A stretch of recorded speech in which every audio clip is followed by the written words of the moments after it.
Yes, yes, people, we are back live. We are back live on the Sarcasm City TV YouTube for another edition of Talk Your Ish, which is the Premier League fan calling show on the channel, and it's open for anybody to call in. So it doesn't matter where you're calling in from, doesn't matter what team you support. Feel free to call in. Doesn't matter if you're a regular here, doesn't matter if you're a member here, doesn't matter if you're a mod here, doesn't matter if this is your first time watching the channel, doesn't matter if it's your first time you decide that you want to call in. Like I said, want to hear from as many people as possible. I know I hear from many of the regulars, but I want to hear from new people as well. I want to hear from new people, like in regards to whoever you support. So it doesn't matter if it's Manchester United, if you're Manchester City, if you're Arsenal, if you're Chelsea, if you're Spurs, if you're Liverpool, if you're another team, if you support another team in the Premier League, if you support a team in La Liga, if you support a team in League One, if you support a team in the Portuguese League, the Dutch League, etc., etc. The list goes on. I'm not fussed, people. You could support someone in the Brazilian League, the Argentinian League. I want to hear from as many people as possible. But run up the likes. As always, please make sure you hit the like button on the video, whether you're watching this live right now, watching this back. Share across all the socials. You see it on the screen at That's Me Flawless, at Sarcasm City TV. That's at That's Me Flawless, at Sarcasm City TV on Twitter/X. And make sure you share from the Instagram as well. And on top of those two things, make sure you subscribe to the channel. Sarcasm City TV is rolled to 13,000 subscribers. So hit that subscribe button, hit the notification bell, and follow the playback. For those that haven't seen Talk Your Ish before, there's only two rules, people. There's only two rules with the fan calling show. Well, three actually. One, don't be like Ryan. That's just in general. In any way, sense of the word. You don't want to sound like him. You don't want to look like him. Just nothing. You know what I'm saying? But outside of that, two rules, people. One, camera must be on, face facing forward. Camera on, face facing forward, people. And that's just simply safety protocols. Male or female, we couldn't care less what you look like. Couldn't care less what you look like. It's simply safety protocols, because we ain't trying to see anybody's chest. We ain't trying to see anybody's ass cheeks, no genitalia, nothing like that. So that's why. And secondly, as well, when you call it, I get to all the callers as well. Know what you want to talk about. Have your opinions ready, man. Know what you want to talk about. And to Shebs, who just asked, I will continuously drop the link in the chat during the live stream as well. I will do that. So bear in mind, let me just drop it in the chat as well again. The link to call in. Oh, yeah. And that's another thing I almost forgot as well. It is first come, first serve. But if you are a member of the channel, you will queue jump to the front of any level. People, a member of the channel at any level, your queue jump right to the front of the queue. But let's get to, obviously, a lot happened in the Premier League. Well, Arsenal robbed at the EITIHAD. That is a sarcastic title. Arsenal robbed at the EITIHAD. You know, 2 stonewall yellow cards for Trossard, but Arsenal were robbed. Referee makes poor decision. Guess what? Water's wet, people. Guess what? The sun is hot. Guess what? It rains all the time in Manchester. Guess what? Flawless is a sarcastic asshole and laughs at his own jokes. These are obvious things. These are all things. We know this. Anyone who's watched me knows what my character is like. You've never seen no one in the chat who knows me go, Flawless is laughing at his own jokes. What a surprise. I am so shocked that he's trolling the right. Like, this is what, like, what are we doing here? What are we doing? Like, come on, man. Like, the referees are telling, so yeah, Arsenal robbed at the Etihad. But enough of me talking. I want to hear from the people's them. So we're going to go Yorkshire. You know what I'm saying? King of Yorkshire in the building. My Don, what are you telling me, man? You good? Yeah, feeling sensational, bro. After watching all the Arsenal fans meltdown, fam. You know what I'm saying, fam. So take your time with it, troops. You know what I'm saying, man. You know with it. Hey, you know, your time with it. Take your time with it, yo. Big up the back again community, bro. I started this, bro. All the fans. I started this, bro. I said to everyone in the chat, take your time with it, and everyone was just spamming it in the chat, bro. We love to see it. We love to see it, bro. You know, them right there, all the trolling and that. Also for saying, oh, Oh, Michael Oliver. Michael Oliver is the worst referee in the world. And Troops, your rants were sensational. That prime Troops came back when Michael Oliver sent him off. That prime Troops came back, but I was dying, bro. I was That dying was of hilarious, laughter, man. Oh bro. man, it's like, why would you do that, man? You just gotta be like, when he's dancing, I was Yo, like, oh no. I was like, yo, I was dying. I was dying, bro. But yeah, bro. You know what I'm saying? But you know what I'm saying? But I thought you man had the best defense. Yeah, I thought you man had the oh best. man, I thought you man had the best defense. So you shouldn't be worried about refereeing decisions if you've got the best defense. You've got facts. a star by Saka as well on the right wing. Steph from top boy, fam. You know what I'm saying? Steph from top, Steph from top boy, and everyone from power, fam. Yeah, The and you accuracy man, is crazy. yeah. And you man have got the best looking Spaniard in the world, Mikel Arteta. Man like the B Tech Joe Proctor from Power Fam, you know, don't The worry. techno proctor is it. Yo, listen, it's funny. It's funny, yeah. It's funny. You know what's The funny about VTech Joe Arsenal? Proctor is funny, yo. That is mad. Yeah, I've never heard that. That's yo, good. Go on. yeah, bro. You know what I'm saying? You know what I'm saying? But it's like Arsenal fans are crying about other teams defending and all of this and that. But Mm, Mikel Arteta's been doing that for the longest. He's been, you know what I mean? Mikel Arteta's mhm. been parking the bus since last season, fam. You know what I'm saying? So, Yeah, so, so Arsenal fans, I don't know what you're complaining about, but yeah, man. Even though Man United draw, Arsenal cheered up my weekend, brother. You know oh what yeah, I'm saying? facts. You know what I'm 100%. saying? You say that needed to happen, but yeah, on the game, Go on. on the game, Arsenal did actually defend well in the second half. But Mhm. in my opinion, I said it on Northside channel, big up Northside as well. I Big up said North side every time. Pep got the lineup wrong. Hmm. Pep Hmm. Pep Pep Pep messed up. Pep should have started Jack Grealish instead of Jeremy Doku. Jack Grealish, especially Pep knew Arteta was going to sit back. We're going to sit back the whole entire time. So why would you put Jeremy Doku? Why would you put Jeremy Doku there when we all Agreed. know Jeremy Doku is just direct? He's just a kick and run merchant. He's just another Rashford, another Garnacho. He's just not. You know what I'm saying? Like you know what I'm saying? Like Right. and Jack Grealish, you saw the difference. You saw the difference in the second half when Grealish came on and John Stones came on. You did.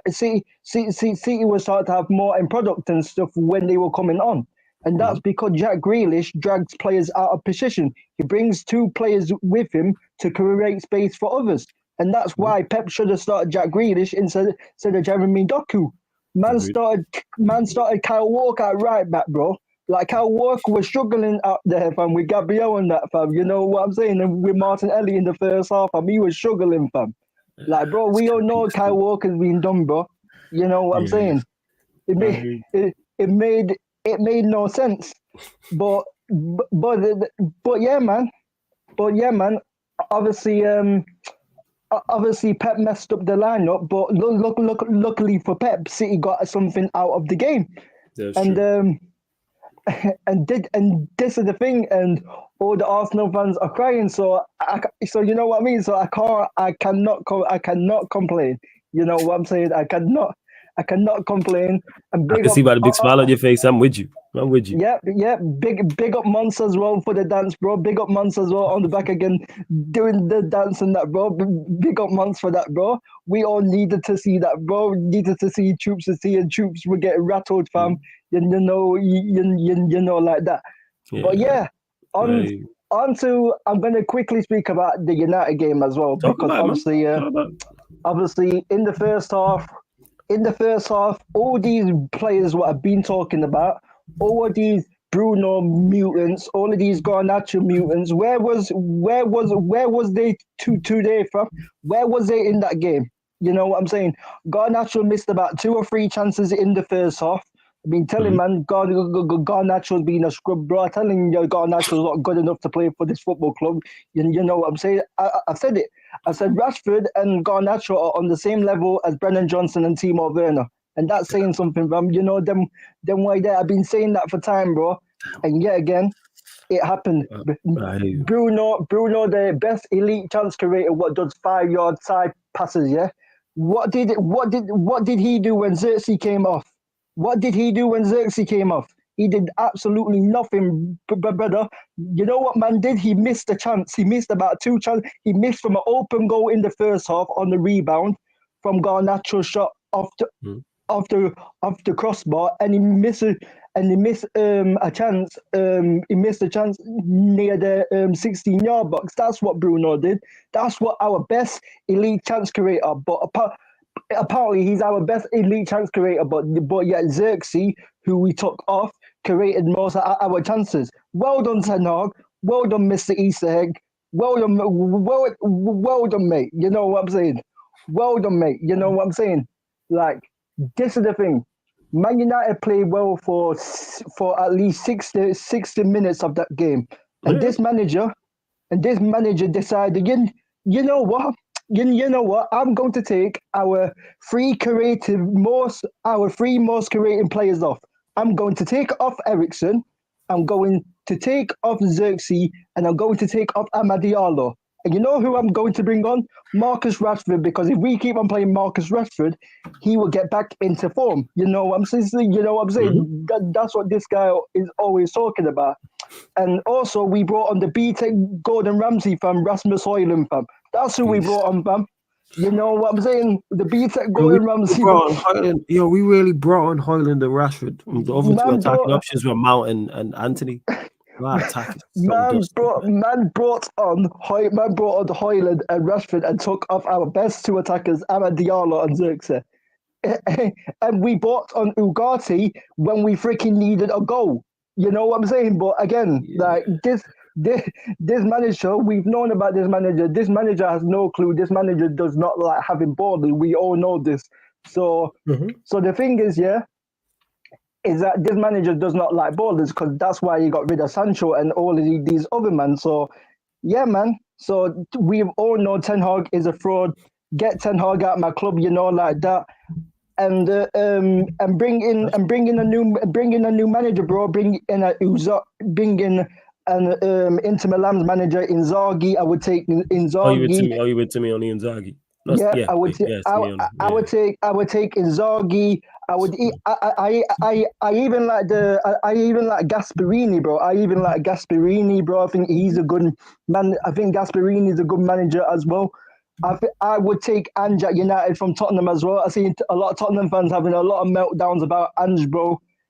You know what I'm saying? I would take Ange. I would take Ange because, like, people can say, oh, he wanted Brennan Johnson and he wanted these players and that, but that's why you should not give a manager full control of transfers. That's what you have a recruitment team for. But it's not with just Ange. We've seen it with so many other managers. With Ten Hag, for example, we gave Ten Hag full control of transfers, and look how that has planned. Out. You know what I'm saying? But the difference is between Ange and Ten Hag is that Ange has showed a style of play. Ange has at least managed to implement a club style of play. There's something to it. I get that. So I think if we brought in Ange and we did not give him any control of transfers, and we let Ineos sign in the players, because that's one decent thing that Ineos have done. Is signing the players. I think Ange could be a success at Man United. You know what, King? You sold me on it still. Because I was 50-50, but what you're saying there about him does make sense in regards to his deficiencies. Let me get your predictions before our next 2 games before you go. We play 20 on Wednesday, open up our Europa League campaign. Scoreline prediction. FC 20 in the Europa League. Well, anything can happen in Europe, innit? But I haven't seen FC 2020 at all, so I don't know what they are like as a team or if they're that good. But I would say I'm gonna say it won't be an easy game, but I'm saying 2-1 United. I'm saying 2-1 United for that. They're currently 4th in the Eredivisie. 4th in the Eredivisie. 6 games played, 3 wins, 2 draws, 1 loss. Scored 12, conceded 5. Yeah. They won that last game 5-0, but I take that with a pinch of salt because I don't know anything about him. Yeah, they won. No, Yeah, I don't they know ain't lost anything since about him. yeah, they ain't lost literally since the opening day. What was we at? What was I gonna say? So 22-1 and Spurs as well. Spurs are home. Spurs. Oh, that's an ultimate mid-off, you know. I can't lie. That's going to be an ultimate frontline mid-off. Brendan Johnson, the team over there versus Rashford and God. That's your Oh, boy. stop, man. Oh my Lord. Yo. Oh, boy. That's going to be some mid-off, fam. You know what I'm saying? But you know what? I think United will sink it out, bro. I think at home, bro, with the fans, bro, I think United will sink it out, bro. I'm good. I'm going. You know what? I'm going for high scoring. I don't know why, but I've just got a feeling because both teams are mid. I just got a feeling both teams are going to score goals, and I think I'm going 3-2 United. I'm going 3-2 United. I think Tottenham will score a couple of goals because of our midfield, but I think because of their high line and because of their front line, I just think on the counter attack we will get Tottenham and score. So I don't think we will have too many shots, but I think we will scumbag it. You know what I'm saying? We will have like 3 shots on target and score 3 goals. That's what I think. 2 wins from 2 coming up. I'm with that, man. I hope you're right, King. Yeah. Two wins from 2. And 5 goals in the 2 games. 5 goals in the 2 games. I mean, United fans are saying we're scoring 80 goals this season, so we have to start from somewhere. You know what I'm saying? We have to start scoring from somewhere. 80 league goals, man. Don't do that. It was 80 league goals. We was told 80, 85, 90, between 70 and 80, between 75 and 85, 70 plus. Yeah. Bet. Yeah, but yeah, man. Yeah. Every single time, King, man, gonna let you go, but always good chopping up with you, my guy. Yeah, bless up, man. Bless up, big up the channel as well, man. Big up every time, man. Shouts to King, man. Always good chopping it up with King. Big up to Daniel, who just became a member of the channel as well. I don't know if you rejoined, but big up to Daniel. Just became a Sarcasm City soldier. Links in the pinned comment for the membership. Big up to my nephew as well. H in the building. JD9, my baller, second best in the league. Hashtag JFK. Hashtag KLM. Man put hashtag KLM Kai Lives Matter, you know. You're Egypt for true. Right, we're gonna keep the show on the road, people. Keep the show on the road. We was in Yorkshire. Now we headed, you know what I'm saying, further south. You know what I'm saying, of the country. I like Vodge is in the building. Yes, Vodge, what are you telling me, man? You good? Oh, well, I mean, it's good to be having a good week, you know, having the win. It feels good, man.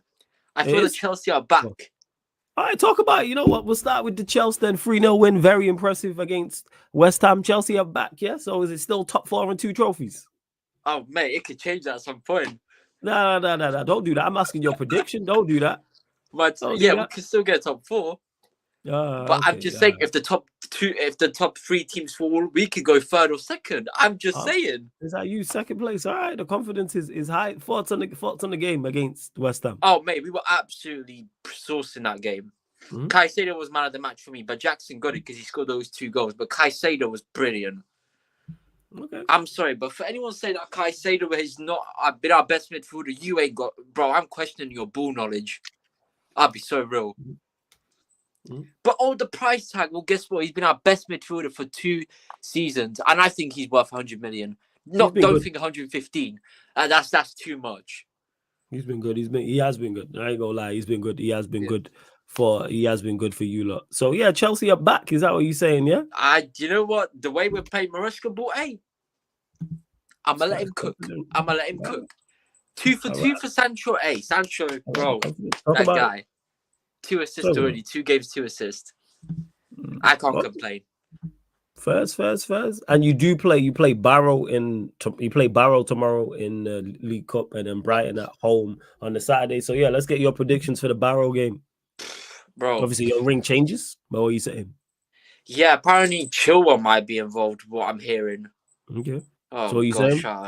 Chilwell. It's Barrow though. It's against Chilwell. They should be able to play me or you against Barrow and do fine. What's your scoreline prediction for the game? Oh, come on, man. That's a 4-0 win. 4-0. And then Brighton at home on the weekend. See, we beaten Brighton last season like 3 times, I think. Okay. And every time I say it's going to be a struggle, we thought West Ham would be a struggle. But for you this rolled one, through West Ham. You did. Brighton have not been on their best form either. I'll go 4-0 Chelsea. I think we'll keep another clean sheet. You said 8 goals over the week, yeah? All right, bet. All right, you confident I on think that? Sanchez will do another business. Okay, first, before I do let you go as well, Arsenal, City at the ETIHAD, obviously, well, City, Arsenal, I should say, 2 apiece. Were Arsenal robbed in your opinion? With the Trossard thing? Yes. No. Because if that is the case, then why did Doku not get booked for kicking that ball then, if that is the case? No. I think the referee was just bad overall, to be honest. Well. In both sides. So it don't surprise me. Referee's bad, water's wet. You know what I'm saying? And they're going to talk about Michael Oliver. Look at Anthony Taylor giving 14 red cards in the Bournemouth and Chelsea. Yeah, it was funny. That's just even more pathetic. You did. No, that's fair, but you're right. So no robbery then for Arsenal. No robbery. I just don't understand it. The referee was bad. Like, get over it. Like, you draw and just get over it. Like, you know what I mean?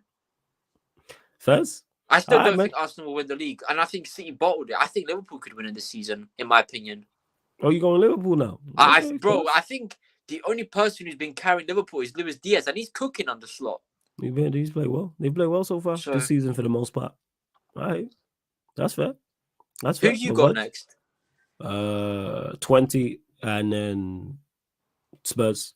Oh, yeah, I could do predictions for them. Go on them. Maybe. So it should be, bro, you shouldn't be losing to a team like that. So I'd say 2-0 United. Mm-hmm. Tottenham and Man United. Oh, gosh. That is going to be...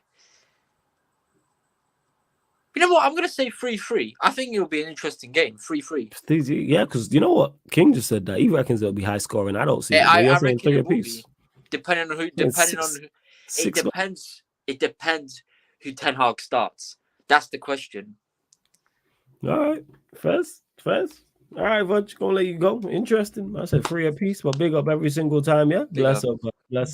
Don't get to all the callers. Don't worry about that. We staying in London. Another Chelsea fan. You know what? Actual Chelsea fan I can stand because the vast majority of them I can't stand. CP, Surfer, who else? Will, Victor, Prime.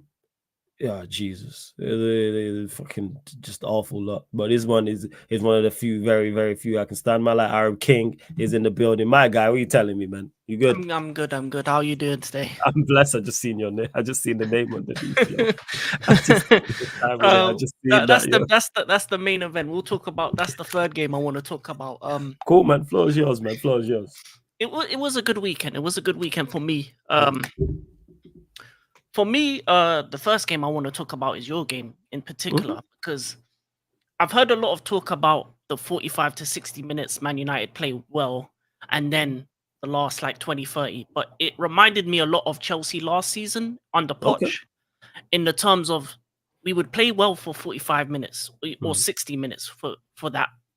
In the first half, I think last season we were top 4 in terms of first half results. In second half, we were near the relegation zone pretty much. Yeah, I hear you.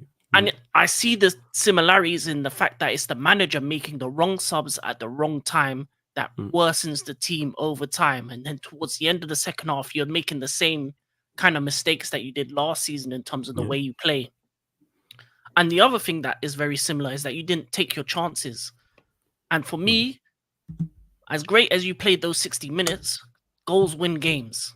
Attack, goals win games. And as long as Man United continue to have a lackluster attack and aren't taking accountable for the chances that they're missing, I think it's going to be a long season. And I think mid-table is probably where you reside. Maybe even worse, depending on the type of teams you play against. Because you can't afford to miss chances against the bigger teams like that. Absolutely not. Absolutely not. And the substitutions for me, it just made you worse. It took away any control you had in the game. It made you play the style that Ten Hag used to play last season, which didn't work. And for me, Ineos's 2 biggest things that they did is they never got rid of Ten Hag and they re-signed Bruno. And for me, he was the one that should have been taken off at halftime or in the 50th, 60th minute to keep possession in the game and actually keep the hold onto the game so that at least maybe if you're still in control by the 80th minute, you can get a goal or two and get out of a tough game with a win. But I think Ten Hag is out of his depth, and he's gonna keep getting these jammy wins against lesser teams that are relegation fodder. That's just gonna give him another 5 to 10 weeks in the jail sentence. Thank you, Saints. And it's gonna be a long season for United. And 80 goals at the current rate, you're about to score 40 goals this season. Hey, we got that. We don't do that, Hurricane. We less than we 5 goals from 5 games, man. We okay, a goal a game, 38 goals. People really argued me down about 80, you know. Lord of mercy, 80 league goals, you know. It's mad. It's gonna take a lot. I think Xerxes needs to play 90 minutes. I think taking him off was the biggest mistake of all. I think you can't afford to put anyone else on ahead of him because I just think he's so integral to the way you played, especially in the first half. So for me, don't play him in the cup games, but in the Premier League games, play him the whole 90 minutes. That's what I would do. I'd put Højlund in the cup games in Europa League, and then Xerxes in the Premier League games because then I think you have better results in the long term. That makes sense. I fully hear you. I fully hear what you say. What's the second game you want to talk about? My game. 3-0 winners at West Ham. Yeah. When we talked about it last week, I said we were going to lose 2-1. What I didn't realize is that West Ham have forgotten their roots in terms of the way they play. They try and play this intricate style. They try and play with little guys, but that doesn't work against us. The reason why they've been so successful in recent years is because they had physical team. They had Anthony up top, and all they did was hit it long and hit us where we hurt the most, our defense. And any team that's been physical with us for the whole 90 minutes, we break down, we end up losing or we end up drawing. And they just gave us space. The fact that Jackson was able to run from a side and not be touched once and then get it through your keeper's legs within 5 minutes is crazy to me. And then the second goes right through the middle. You never allow a team to get a goal right down the middle. You need to have the kind of presence in mind. Hey, Arsenal fans, you hear that? No, sorry, go yeah. Yeah, sorry. We'll talk about them as well. But you never let it go right down the middle. Because when it comes to defensive structure, you always make the team go wide. Because crosses into the box, most teams don't have a 9 like that can score headers. So you make them go wide, make them beat you on the wings, never down the middle. If they beat you down the middle, you've had a bad day, you might as well log off the PlayStation, the Xbox, come back next week. You know what I mean? For me, the biggest issue with West Ham and what I looked at is they made the wrong manager appointment. And that's you reckon Lopetegui? They shouldn't have went with Lopetegui. It should have been somebody else. No, for me, they should have gone for like a Potter or someone of that ilk that can use these talents and kind of use a lesser team and play beautiful football. Because a Graham Potter with the way he played with Brighton, the players that they have now. So you look at your Paquetas, your Kudoses, your Bowens, the style that he could play and possession-based football. They do have good enough players, especially in forward areas to hurt you. I mean, just in general, like when you mentioned Paqueta and Bowen and Kudus. A Potter-based West Ham team would have had a better chance. The other problem is defensively. Why are you going man on man? Man on man does not work in any sense. You do. The only time you do man on man is on corner kicks. That's the only time that I say man on man is better. But in terms of when it comes to defensively, it's about zones. It's about making them go where you want them to go. And that's down the wings. Because most teams don't have wingers like that are going to hurt you, especially if you double up on them. You double up on our wingers, more likely than not, they're going to just turn around and pass it back. Because there's no Mavericks that are beating 2, 3, 4 man like back in the day in the early 2000s. There's not guys like that. You see most wingers, I can't go. All right, cool, turn around, pass back. Yeah. And then you keep them ahead, you keep them in front of you. Yeah. So for me, I just think West Ham in general just didn't play at all. And then if you're losing 2-0 by 20 minutes, from then it's just you keep the game. The crowd went quiet, so they weren't blowing bubbles, they weren't chanting, they weren't singing. That was a library in there for after that point, you're chilling. You get the third goal right after half time, game over from there. The rest of the game is just, do what you want. Felix was nutmegging man, and the man on the bench were laughing and that. How are you having man laugh at your team on the bench? Crazy. That man were looking at like it was a kickabout with the lads, you know. You know when Ivan Toney said that tweet, they should have said the same tweet. Hell, yeah, but Tosin just said, kick about with the yeah. Tosin before they said time to pop some bubbles. Afterwards, he says pop, pop, pop. Like, how are you allowing a man to come to your stadium and do that? For me, I'm just happy with the style that Enzo has brought in. I think defensively we look a lot better, but I need to see consistency over a 10-game period. We've got the likes of Liverpool and Man United coming up. We've got games that we don't do well in coming up. So for me, 10 to 15 games, if we're still playing this style, if we're still beating teams, if we're getting points in the harder games, and if we beat Man United at home in Old Trafford away in their stadium, I think then you can see, top 4 is straight for us like that. And I'm wrong, and I was wrong about us putting us 7th. But you need to show me, kind of thing. Yeah, you're looking for more because it can't just be a one-off. You can't just go and play West Ham and then draw or lose to Brighton in the next Premier League game. So I fully get what you're saying. And on the City Arsenal game, were Arsenal robbed, in your opinion? Were they robbed? Yes. No. Okay. There were teams that were robbed. I mean, West Ham could have said they were robbed. It was definitely a penalty. It was definitely 110% a penalty.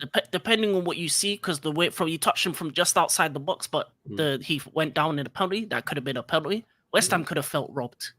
There was an instance in the Tottenham game where a keeper was playing pat ball outside of the.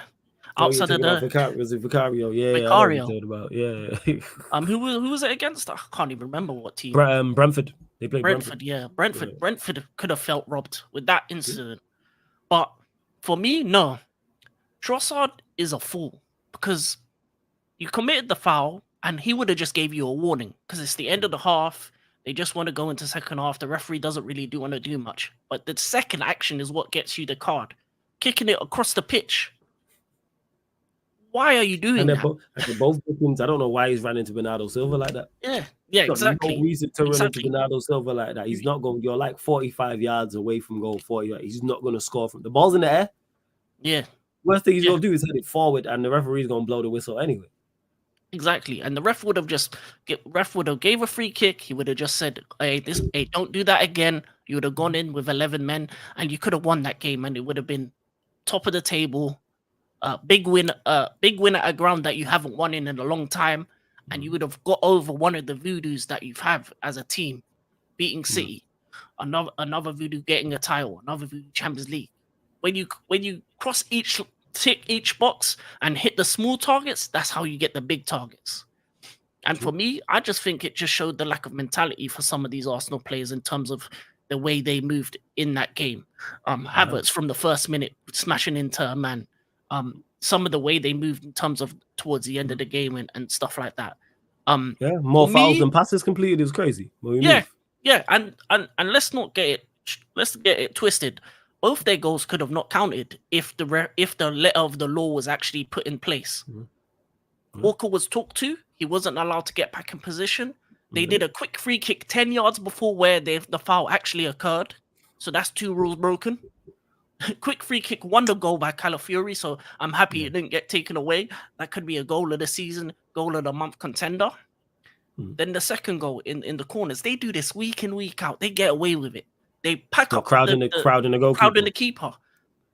I remember back in the early 2000s, anytime a keeper got even touched, it was a free kick. It was a foul. If you see Edison in that goal, he's got nowhere to move. Why aren't the City players saying VAR boxing him out? No, they need to box him out as well. Box him out. Box out the players actually as well. Like chosen. Get him off the goalkeeper. I think we've all heard that at football. Get him off the goalkeeper. And the other thing that I think that City were dumb is because it was the second time that it happened to them for that goal. Because it happened just before. The first chance was an easier one than the second. And for me, like, you got to just put your big men on him. Haaland was fired up towards the end of the game. Put him on Gabriel. Let them have a tussle. Let them have a fight in the box. I'm gonna lie. The other thing I gotta say, Haaland at the end of the game, he should have got sent off. Because you mean when he threw the ball at Gabriel? No, the 2 things. He dashed the ball at a man's head, then he runs into Uncle Party and knocks him into the floor for no reason. No reason. straight after like that after the restart. I think he could have been sent off towards the end of the game. That was very foolish. He got away with one retrospectively that he never got touched. But yeah, I just think Arsenal didn't get robbed because they were going into a lead in halftime, and Trossard was the one that got himself sent off. They also took away a big chance of being City because they didn't have Rodri, and you saw the graphic. No losses with Rodri, 4 losses without Rodri. That was a game shifter in terms of the game. Before that, City were cruising. Rodri goes off injured, then Arsenal had the chances, scored the 2 goals, and then you just make the dumbest mistake in your lives and you get yourself a man sent off. Then the second half, you don't offer yourself the opportunity to counter. You don't put in some pace man in so that you give them something to think about. You can't defend for 45 minutes straight and not at least give them something to think about. Put on Sterling, maybe have an outlet where you just dash it long one time, have him running behind. Maybe he gets the moment. He gets that one moment and scores a goal. Yes. At some point, City were gonna score. It wasn't really about if, it was when. It was the last minute. It was glorious. I mean, the memes out of it. Take your time with it. Take your time with it. Oh my! I was howling when I saw that live. Man. I love that, man. I need to repost that. Prime time television. Shout out, troops. Yeah, man. Shout out to Back Again podcast as well. That was funny when you man were doing it in unison. Yeah, the big on the Back Again community, man. For real. But yeah, I just think Arsenal fans just need to take accountability for the players making these kind of mistakes. This is the second time the players got sent off for petulance like this. Last season, I was pissed off with my team because we used to get a bunch of yellow cards for talking to the ref, to the point where it was ridiculous. We had the most yellow cards in the whole league last season. And it's a problem because yellow cards accumulate. Red cards cause problems because then Trossard's missing the next Premier League game or the next big game for you. So these things accumulate, especially when Odegaard is injured at the moment. You can't afford to have attacking talent be taken away just for silly red cards or for anything. The last thing I want to say on the game is I find it disgraceful of the Arsenal fans that are on Twitter laughing at Rodri's predicament and injury. Anyone is crazy. Wishing him a speedy recovery. I don't wish a long-term injury on anybody, man. Exactly, because for me, I just want the best team to win with the best players. When injuries happen, that's too far, but I hear you, man. You know what I'm saying? Yeah, I hear you. I'm a football fan, you know me. I hear you. Hey, fuck City, but I don't wish long-term injury on Rodri. I do hear that. I'm with you on that. I ain't got no problems with City. You Chelsea, anybody but Arsenal on my end. Anybody but Arsenal. So that's me in it. I don't have to worry about Tottenham because they don't do anything. So Arsenal's really the only one I got to worry a little bit. And it's like this little because they ain't doing it much either. But for me, I think it wasn't a robbery. I just think it was. You never give the referee an opportunity to make a mistake. Exactly. Whatever game you play, never give the referee an opportunity to make a mistake because they will. VAR will make a mistake. The ref, the linesman, any man on that pitch, especially if they're bold like Anthony Taylor. And I said like last week, especially if they're bold. If they got no hair follicles and they're reffing, it's a long day. You might as well just, baldies. It's a long day. But for me, like, with any sport, that's basketball, American football, referees are complained about in any sporting setting. Professional sport, Never let the refs be the judge of the game, and especially in the Premier League, these refs want to be the superstars. They want to be on the back pages. They want to be all in the magazine, all in the limelight. They think they're superstars. All in the videos. Dancing. You know what I'm saying? Come to death row. Like, man. PGML is the only organization that doesn't take accountability for the actions of their referees. They can make mistake. They don't care. They don't care. The only time they're taking a break is if they get death threats, and that's about it. And that shouldn't happen either. But for some of them, Right. Yeah, I think let me get predictions of your 2 games you played. Barrow in the Carabao Cup. Barrow in the Carabao Cup. Yeah, scoreline prediction for that. I think we're gonna use a B team. I think it should be a 4-0. I think a 4-0 win. 4-0? I don't, Okay, yeah, first. it could be more goals. It could be less. It could be it could be one of those ones where it's just a jammy 1-0 because the B team are acting like it's a game in a park, and because against Servette we used the B team, but them man were acting like they were gonna win. Like I don't like that mindset when you think you're gonna win when you haven't played the game you yet. don't want you don't want no complacency from your Yeah, players. You want yeah, players to be on it. complacency. Yeah, I That's get what I that. mean. And I think get that. against Barrow, I think we'll see some complacency when these are the type of man that should be wanting to bust the gut to get themselves into the first team. Yeah, facts. If you're playing Facts. against Barrow, you're done something wrong at some point. So you better play for your place. Show out. Yeah, you better Yeah. show out, and Brighton at home in the Premier League. Yeah. Brighton have looked good and bad at spots. But we've struggled at home compared to away. I'm gonna go with a 2-1. I think it will be a very difficult game. I think Brighton are one of the better teams. I believe they'll finish top 8. I don't know where. I think 8. I think 8th, 7th. I think they look like a team that could get Conference League if they have the right run of fixtures. Because for me, Tottenham has surprised me. They don't look as good as I thought they would be. So maybe Brighton might take their place. But we'll see. We'll see. I think 2-1. I'm going to keep it simple. 2-1. Yeah. Okay. I don't 2-1 think we'll score a lot against them. First. Hey, Arab King, always good chopping up with you, my guy. Bless up, yeah? Every single time, good, man. Big up, have man. A good Bless show. up, G. Bless up. You too, man. Bless up for calling in. Big up to Arab King. Like I said, man, always good chopping up with them. You lot in the chat, like Warrior J and Daniel. Yeah, the Chelsea fans in the chat, you lot are cool. Most of us, the dickheads I work with, like exclude like a Lewis, exclude. That's pretty much. I'm trying to think who else. They're all pricks. You lot know what they're like. CP, Surfer, Victor, Prime, Will. You know what I'm saying? The absolute worst people in existence when it comes to football fandom. I can't think of if there's a worse 6 than the ones I just named. And there's probably man I forgot. I didn't Will as well. They're all just knobs. But hey, we move anyway. But let's go. We move it, you know what I'm saying? First time out the country, you know what I'm saying? First time out the continent. As well, man. Hey, Kevin is in the building. Yes, my guy. What you saying? After the United game, yeah, I'm all right, bro. After the United game, yo, you look stressed, man. You sound stressed. What's up, bro? I've done.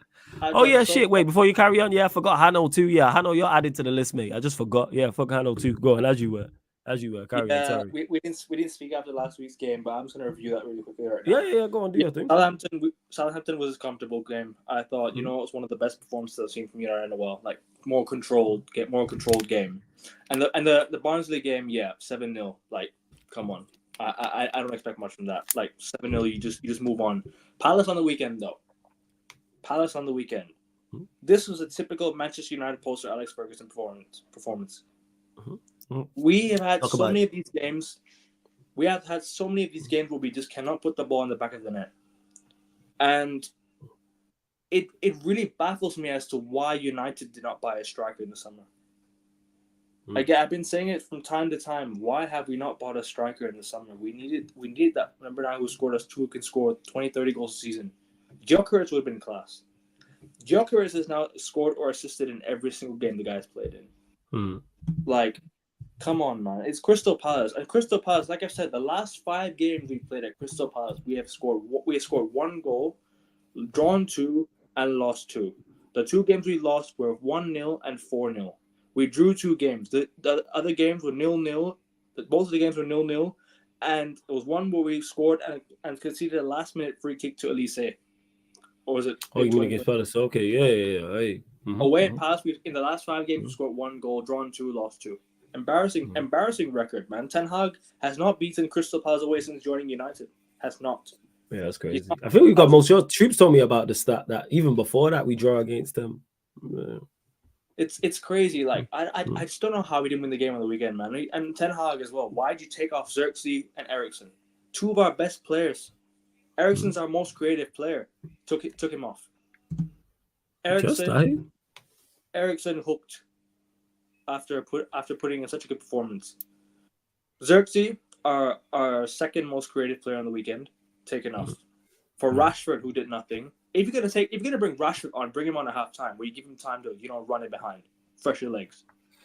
He scored 3 goals in 2 games. You know what? I thought the 2 games were a target practice for us. Target practice. We come to the weekend and we still fail to hit the target. So the 2 training sessions we had, we still can't hit the target. 7-0. Attack. You know why? Because our attack stinks. That's why. Hey, Kevin, it sucks. Bro, it's terrible. I say this though. Been bad. Our defense has massively improved.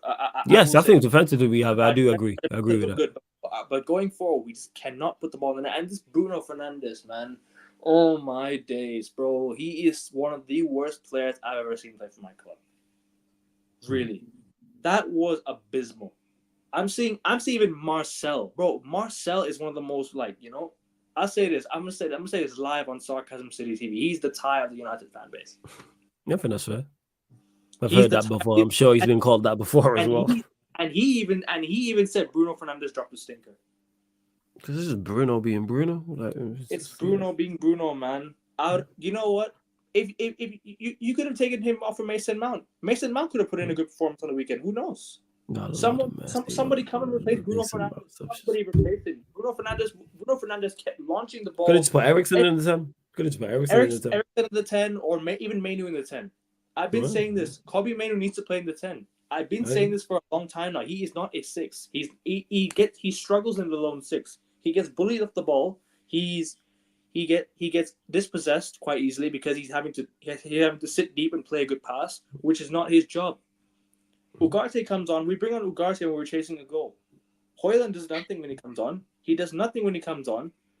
And we take off Xerxes, who was our biggest threat. Garnacho, man. I don't know why he didn't go to the near post. He was one-on-one. Near post finish, that's a goal. Bruno Fernandez hits the crossbar from 2 yards out. The ball. Oh yeah, you're talking about when Garnacho shot was tipped onto the bar, and you should have scored. They both should have scored. Garnacho should have scored, and Bruno should have scored. Yeah, I hear you. I'm not gonna complain about the referee because we should have had a penalty, but I'm not gonna say anything much because it is what it is. We should have scored anyways prior to that. I'm not gonna complain about any penalty decisions on the weekend because there was a handball. There was a handball incident. I don't remember if you remember that.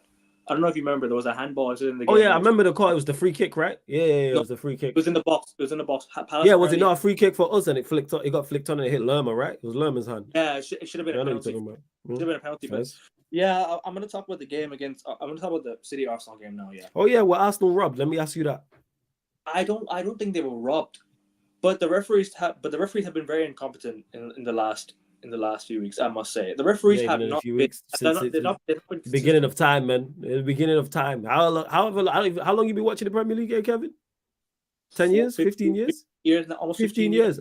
Have the referees ever been good in the 15-year period you've been watching? Well, I'd say this. Back in the day, they were much better than they are today. I'll be real. Were they good back in the day? They were much better than what the referees. But it was still bad. They were still bad. But you know what it is? The decisions back in the day, the law of the game back in the day was much better than what it is now. I don't like the offside rules that we have today. I don't understand it. Like it used to be just leg offside, leg onside or offside, but now every part of the body is offside.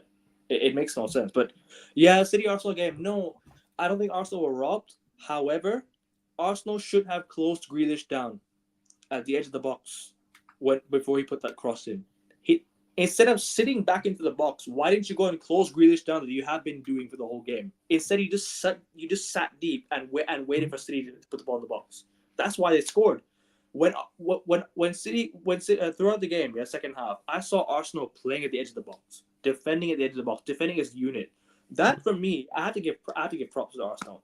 That was one of the best defensive displays I've seen from a football club since Mourinho in 2014 at Anfield. Literally, that was incredible. I have to give credit where it's due. Arsenal defended very, very well. When Rodri went off, they outplayed City in that first half as well. So Arsenal, for me, should have won the game. However, it's still no excuse for him to draw the game at the end. They should have defended that last goal. They really should have done better for the last goal. But you know what? I'm not gonna give any criticism towards Arsenal because I think they were excellent. Defending with 10 men, 28 shots faced as well was excellent. Honestly, absolutely.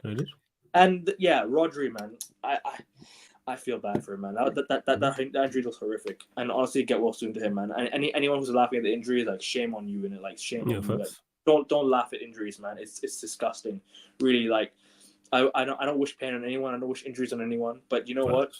As a City standpoint, Rodri out is okay, but I don't like it. I don't want him being injured. I don't wish injury on anyone. Him being out, it's kind of a relief for our clubs because Rodri is that like guy that keeps City playing. Because on the week City were playing, they drew Inter Milan and they came to draw Arsenal. Do you know what? City have looked a bit shaky in the past few games, but you know what? I think they'll pick it up again. And Haaland, like, congratulations to him, man. 100 goals in 105 games. Like, he matches Ronaldo's record. Like big up to him, man. What a striker he is. But I mean, crazy into the game yesterday. Still, like, crazy into the game. Like, it is like it's the Premier League. Like, you just don't know what can happen. Like Southampton last week. Southampton this week against Ipswich, and at the end, and obviously you got Leicester Everton. I'll speak on Leicester Everton really quickly. I wish Enzo Maresca was still managing Leicester, because that game was dull. The way Leicester played was dull.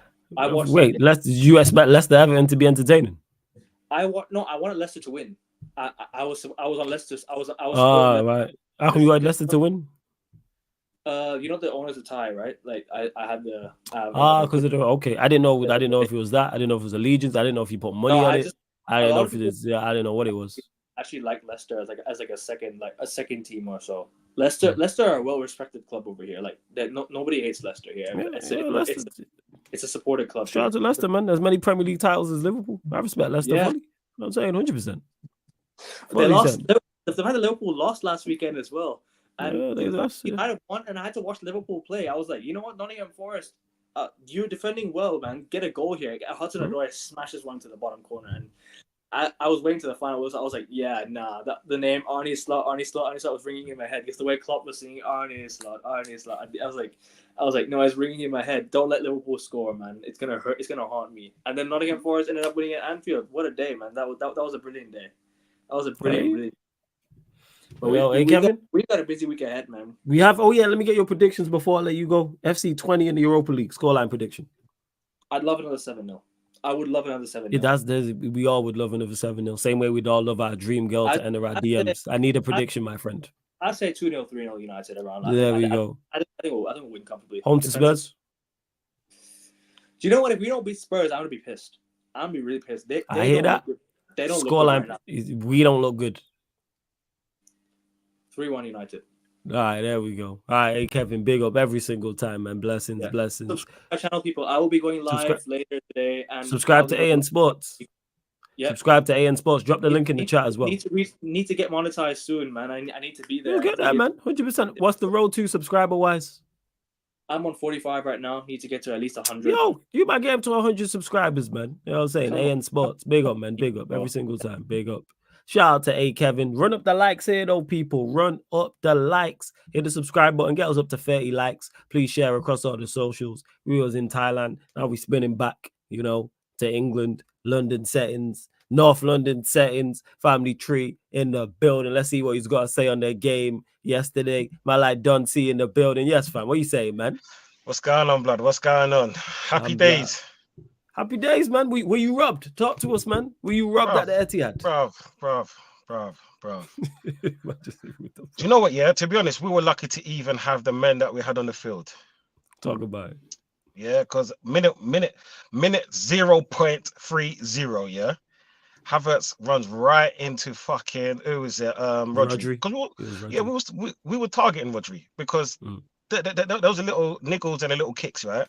He could have got a silly yellow right there. Is what I'm saying. I understand you're supposed to, nullify their team, but come on, man. Like, everyone's got to feed their family. You get what I'm saying? Like, and it's football at the end of the day. So for me to even say we got robbed, and any Arsenal fan to say we got robbed, shut the fuck up. That's what I'm saying. No, plain and simple, shut the fuck up. You see, Mr. Oliver, right? Yeah. Did he have a great game? Tell me one ref that has a great game. He had a decent game, to be honest, yeah? And he could have gave Arsenal a few more yellow cards, just like he could have. He he could have gave City a few yellow cards for stupid fouls, but he understood the importance of the game and the importance of trying to keep 11 on 11. Yeah, just because these are like player for player. I mean, yeah, player for player and team for team, the two best teams in this country, arguably, right? Yeah, I think you're the two best teams. I think you are. I agree with that. I think you're the two best teams. 100%. That's what I'm saying. So this was as much of a robbery as I'm a woman. Yeah. And unfortunately, I don't identify nothing but me. You know what I'm saying? Yeah. So I'm telling you, people, we're City lucky. Yes, they were lucky. Yeah, because even that last shot, that last minute goal, Raya got his body to it. It's just that the shot was so hard and so close that it just ricocheted off him and went into the top of the net. Yeah, but I'm proud of the boys. I'm proud of the Arsenal players because you know what? Yeah, you see that grind of what we did. Yeah, because okay, put it like this: when we played Brighton with 10 men, right? They scored and we could have stopped that goal from coming in, yeah, because that was just lackluster playing, and we could have scored another 2 goals via Saka, Martinelli, yeah, or was it Saka and Odegaard, one of the two, yeah. No, sorry, Havertz and Saka, yeah. We could have scored those against City, 11 against 11. Tell me 5 teams that can beat City 11 against 11 on both of their days, yeah. Yeah, 100%. I get you. People say Real Madrid, yeah, because they're the top 2 teams in the world. So for Arsenal to do it for 56 minutes with 10 men. Right, I can't really say too much bad about them, even though I want to go in on, let's say people like Martinelli that got that little pass and it's like, oh yeah, Calafiori, he scored a goal, banger of a goal, yeah. But I'm do you know, I haven't even got the energy for that just because of the output that even he put in. You see what I'm saying? To help defend against 11-man City, yeah. Going to the yellow card. I mean the 2 yellows to make a red. Yeah, Trossard is a blood clot idiot for that. Yeah, a blood clot idiot for that. Last week, yeah, we saw Timber on a fucking yellow card for 70 minutes, right? And every single thing about him was fucking clean. Yeah, and this pussy-o now, yeah, this pussy-o that does this, yeah, that should have blood clot went to Specsavers, yeah. He wants to elbow man in the back of the neck, yeah, which is a yellow card offense in itself, yeah. The referee let him get away from that. So this pussy-o, yeah, goes and kick the ball away. For what reason, yeah? When knowing the rules, right? Do I agree with that rule? Do you know what? Yeah, I don't agree with that rule, but it's in the rules, isn't it? If there were rules where I could rob, man, yeah, I'll do that, yeah. But I ain't got prison for nobody. You see what I'm saying? So I've got to work a 9 to 5 like most people out here. Yeah, what I'm saying, rules are there for a reason, yeah? Rules are there. We can't just go around, robbing people and punching people up. But it's pure anarchy. That's what I'm saying. Like there's a lot of stupid things in football which I don't understand. The offside rule, the VAR, everything, yeah? But you know what? These man have been playing so much football, they understand the rules, yeah? Trossard is not that player. He's not malicious. He's not Shaka. This is what I'm saying. Yeah, he does. He's not aggressive like that. Yeah. Honestly, there was no need for it. You get me? I know tempers are flaring. I know after last season when man didn't want to shake man's hand because we beat them at our ground and everything happened, and there's a little rivalry happening there, yeah, which I love for football. But by getting yourself sent off, yeah, putting yourself in that position to be sent off, you killed our chances of winning the game. But that's still hypothetical. This is what I'm saying. Because let's check it. After the 21st minute, Rodri went off with that injury, and you know what? Yeah, I wish him well because that looked like a knee injury, and I said it on your they're saying it's crucial ligament. You know what I'm saying? And that's like 6 months. You know what I'm saying? So like, I wouldn't wish that on nobody. No matter how much I want to beat City, yeah, I want to beat them at their best. So none of you pussios in Flawless's chat, because I know you're all Arsenal haters, yeah, and I fucking hate all you, man. You get me? With love, yeah, with love. Let me just say that, yeah, and. I want to do it the right way. This is what I'm saying, because you know banter is banter, innit? And I want to banter every single one of you pussios, yeah. If we do win the Premier League, yeah, we're talking hypotheticals. I'm just gonna come on the show and I'm just gonna laugh for about 20 minutes long. Flawless is probably gonna cut me off. I'm gonna phone in again. No. All through if the you summer. not win the, I'll tell you like this now. If you not win the league, because it ain't happening, because no one cares about City. Like all the Arsenal fans will be on. Man will run a show for you, lot. 100%. Oh yeah, of course. Just Arsenal panel. All the Arsenal fans will be on. Just straight Arsenal fans. Like I'll be I'll remove myself. I let like Cam will run it, or TJ, and you lot can 2 hours, No. 3 hours. I want you to run it. I want you to run it, bro. Yeah? I want you to run it. I want you to be the host here. I want you to congratulate us, clap for us. You know what I'm saying? We could all have a shot in honor of Arsenal. This is what I'm saying. Like, give us the guard, yeah. Like, I'm gonna drown my sorrows. That's it. Bro, it's just like when we won the league at your grand, like, you know what I'm saying? It'd be back to those days. Is what I'm saying. The good old days. Man. You know what? That's the closest you've been to a European Cup. That's the trophy you've won furthest away from London. Cup winners cup, shamelessly, yeah. I'm drinking from a cup winners cup. You get what I'm saying? But no, fam, like, did you know what? Yeah, Arsenal wasn't robbed at all. Arsenal put themselves in a predicament. More Trossard put himself in a predicament. You know what I'm saying? Because like the last caller said, and like you've been saying, it's like, if you give these idiots an opportunity to make a decision, they've got no choice but to make a decision. If you want to say he's given us now 7 red cards in his games for Arsenal, all right? Tell me which one of them wasn't valid. Do you know what I'm saying? Yeah. You give a person an opportunity to do that. Yeah. They're gonna do it.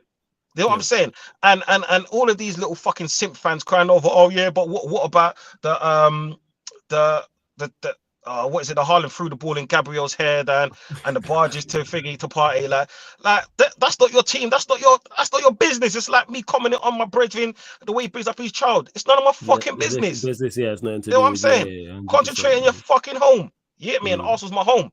And I don't like the fact that a lot of people are saying, do you know what? Yeah, Arsenal got robbed. What the fuck? Arsenal got robbed. You know what I'm saying? They didn't say a train heist out here. Arsenal didn't get robbed. Arsenal put themselves in a situation. You know what I'm saying? Just like a train robber. They put themselves in a situation. So if it's like my mum always said to me growing up, if you can't hear, you must feel. Yeah. I think we all last heard that. week, no, Caribbean descent. We all heard bro, that. 2 weeks ago, yeah, we should have fucking learned our lesson.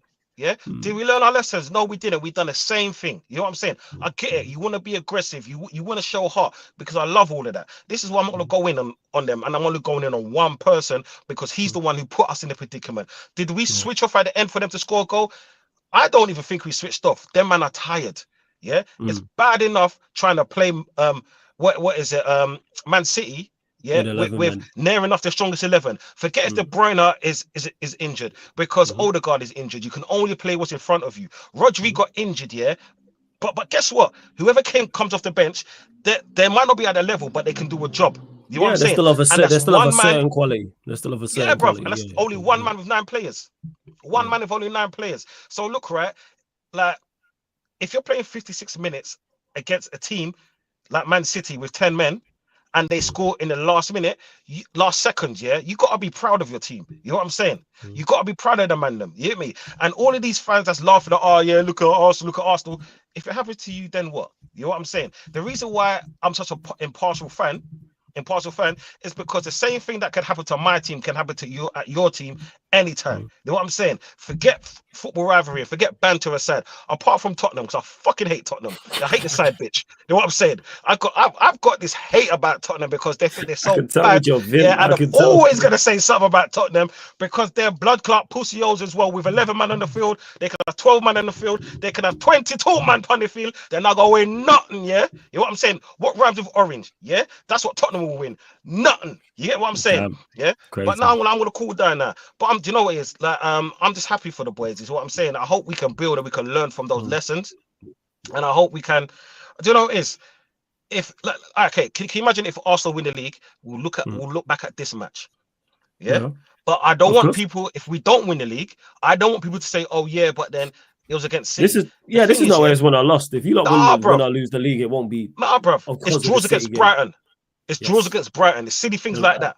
Yeah, that's a bigger issue. Is the draw against Brighton, not drawing away the City. Yeah, and the thing is, it's a draw against Brighton the way we did. I can understand if they scored a worldie. Is what I'm saying. Or they were peppering our goal. I understand that, yeah, because like you're gonna lose, but there's a way of winning and there's a way of losing. Is what I'm saying. We drew a game, and if there was any game I would prefer to draw, it's a 10-man against a full squad 11 of City. That's what I'm saying. Of what they can put out on field. You know what I'm saying? Because I'm not going to make excuses for injuries. I'm not going to make excuses of the fact that we didn't have a number 9, yeah, or a replacement number 10. You can only beat what's in front of you with who's in front of you. That's what I'm saying. Yeah, and if certain man ain't good enough, do you know what? Yeah, fuck them. Get me? This is why I'm always so happy, because you've never actually once heard me say that Trossard needs to start, because every time Trossard starts, yeah, he's bringing up bullshit. Yeah, bro, he's a bench man. You know what I'm saying? You know what I'm saying? He's a good squad player. He's a good option off the bench. Yeah, bro. He's a body warmer. You only wear it when it's needed. You get what I'm saying? Other than that, it's in the back of the closet. You know what I'm saying? It is what it is. Pause, or whatever you want to call it. No Diddy, whatever it is. You know what I'm saying? Yeah, that's good. Yeah, I'm saying, not only was the analogy good, the AO was good. It was a good pause as well, to be honest. Yeah, it was good. No, bro. Like, do you know it's? I'm like, this is not all to all the Arsenal fans. This is to most of the Arsenal fans, the majority, because there's a few of us that see football and the club for what it is. Yeah, I'm not happy in the way it's been run, but I'm not a part of that. I'm a part of the fan base. Yeah, I want my team to do well. I buy my kids Arsenal tops every year for a reason, because you know what? Yeah, I'm trying to show them loyalty. Yeah, you know what I'm saying? See, I can understand why Tottenham fans are who they are. No, okay, back to the point. Yeah, I want to show my kids and loyalty, and do you know what it is? When you're down, yeah, when things are going your way, do you know what? You pull together, you fight as a team. Yeah, and this is why I'm so proud of the Arsenal boys yesterday, because they all stuck it out. Yeah, I heard what the last caller said about, oh yeah, we should have brought on Sterling as an outlet. This ain't fucking Sterling 3 or 4 seasons ago. He hasn't got the pace, he hasn't got the strength. I swear he's like 5'2". You know what I'm saying? What the fuck is he gonna do in the air? You know what I'm saying? He's gonna jump against man. You get me? Like, and then the thing is, if he came on and they would have scored, guess what they would have said? We should have brought him on earlier. We got the ball up the other end of the field, because mans were fucking defending so deep. Guess what happens now? Yeah, them man are tired when they're gonna have to do a 70-yard dash. Do you get me? We all know, say, that man like fucking Martinelli can't even run anymore, and he's supposed to be a chaos baller. It's the saying, he's back, man. He got an assist in the game. Yeah, bro, he's back. He's back from where? Man. What, for the Bermuda Triangle? Because he's been lost for the last 20 games. You know what I'm saying? He got one blood clot assist, yeah? Yeah, he was 0017 or 0018, but now he's 1 in 19. Bro, 1 in 19, one what? One pass. Nah, one assist. One pass, blood. It's not even an assist, it's a fucking pass. And it's not even a bad way pass. Like, do you know what it is? Like, it's like me passing to you 2 yards, yeah, you having a screamer. So what? Yeah, so what the pass means something. You know what I'm saying? I'm just shooting a messenger. This is what I've been. Bro, my grandma could have passed that ball, yeah, and God rest her soul. My grandma could have passed that ball, come from the grave, yeah, and then my man would have still scored that banger. You know what I'm saying? The pass did nothing. It was a fucking pass back as well. It was a pass back. Yeah, it was. You know what I'm saying? It was. The goalkeeper does more fucking advanced passes than the blood clot pussy. You get me? I hear you, man. But like I said, I'm trying not to go in too much. Yeah, you can see I'm getting a bit. Nah, you've been complimentary, because you've praised the players repeatedly, which is fair. No. Because you're fair with your assessment, and I think that is fair to praise the players. But I love my team, but I'm gonna call it out. Yeah, I'm gonna call it out. Yeah, you're definitely not one of the delusion ones. Yeah, go on. Yeah, of course. Can I ask you a question, please, brother? Yeah, of course. Go on. What? Seeing as your side bitch is on top of your fucking main bitch. Who you promoting this weekend? Yeah, nah, man, I'm United through GGMU, but we both mid, man. Yeah, we 10th and 11th. It's crazy. Bro, that's why when Saeed said yesterday, "Are we gonna beat Spurs? They're mid." So what are we? Bro, we literally mid. I have to ask you, just because the Nando's chicken, yeah, V's the Nando's sweet corn. You know what I'm saying? Nah, man. I get the wrap when I go Nando's. Yeah. That's you me. Get the wrap for this team. Yeah, I get the wrap when I go Nando's, which is rare. So yeah, that's what I get. But the question is, are you gonna put fucking Tottenham in a wrap? Nah, it's got draw written all over it. It's got draw written all over it. Obviously, my prediction's gonna be a United win, but it's got draw written. I can see a 1-1, 2 apiece.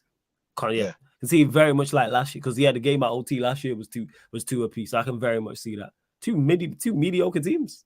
Yeah, but how you gonna score 2 goals? How you gonna score 2 goals? From who? Set pieces.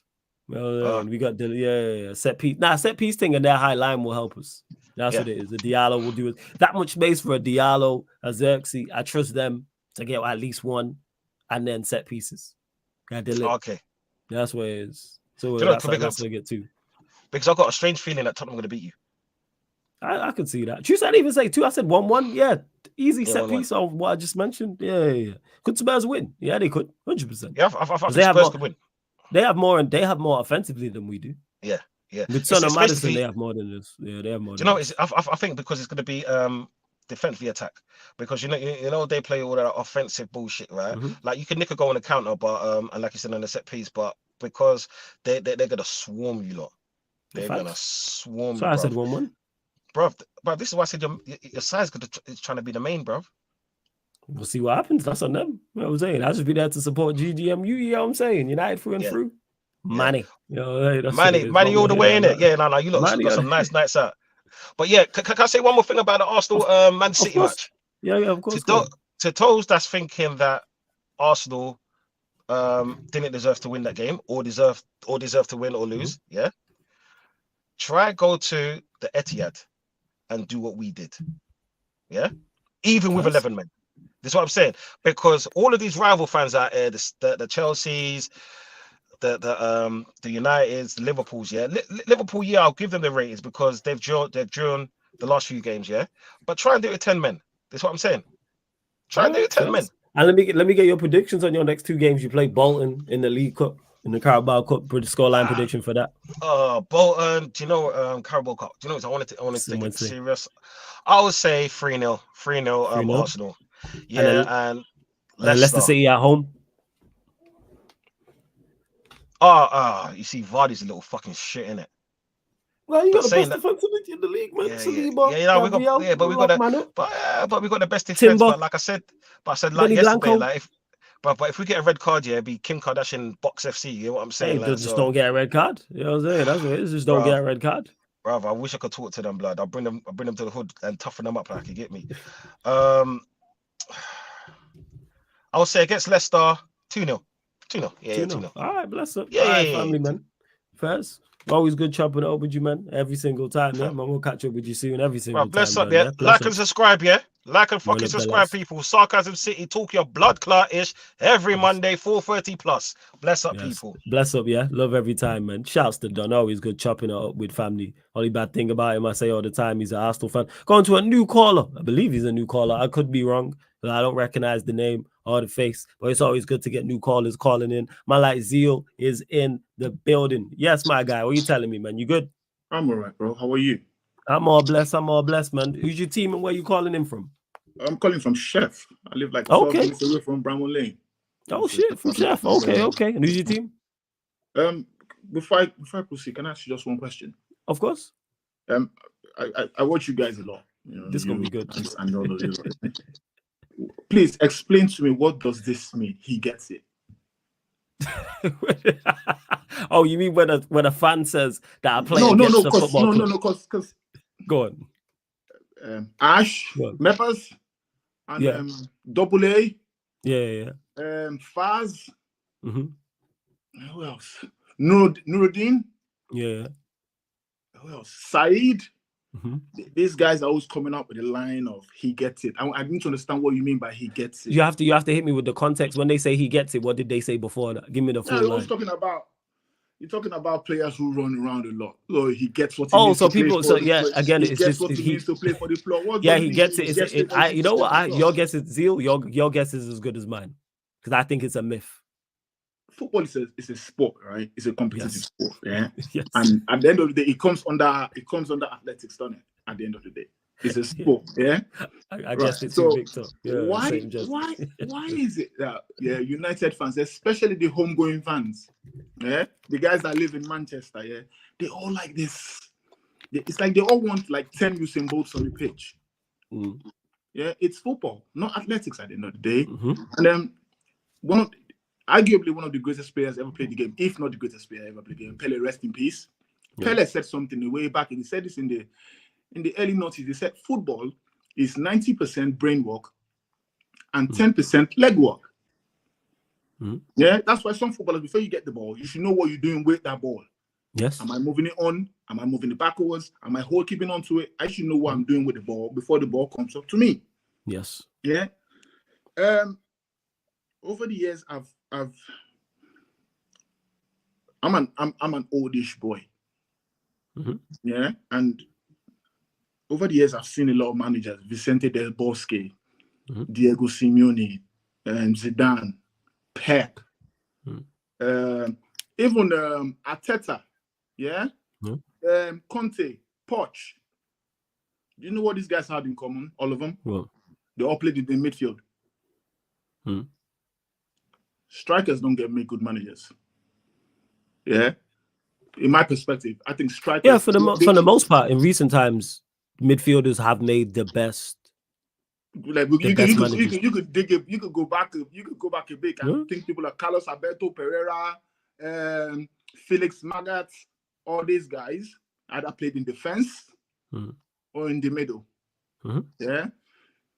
Strikers don't actually make good managers. So I'm saying this. Why I'm saying this because for all those who hopefully, like myself, hopefully Ten Hag gets moved on at some point. Yeah. Van Nistelrooy should not be given the job. Not even on an interim basis. No. See him on an interim basis. Okay. What's the point of an interim? Yeah, when you've got a bunch of new players. Think about it. I think it depends on what. The reason why I said interim because it depends on when they sack him. Let's say they sack him in November. I don't think they go and get the manager they want. If they sack him in December, Christmas. Yeah.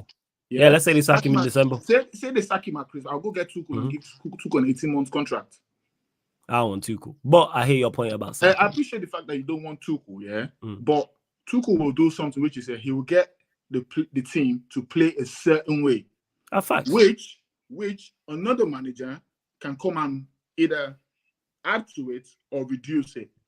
The one we have now, the manager we got now, if he goes on, any manager comes in, we'll have to rip everything and start all over again. And when I mean rip, I'm not saying selling the players, but the ideas, the methodology, the time you come to training, times you eat, what you do, physio, we'll have to redo everything.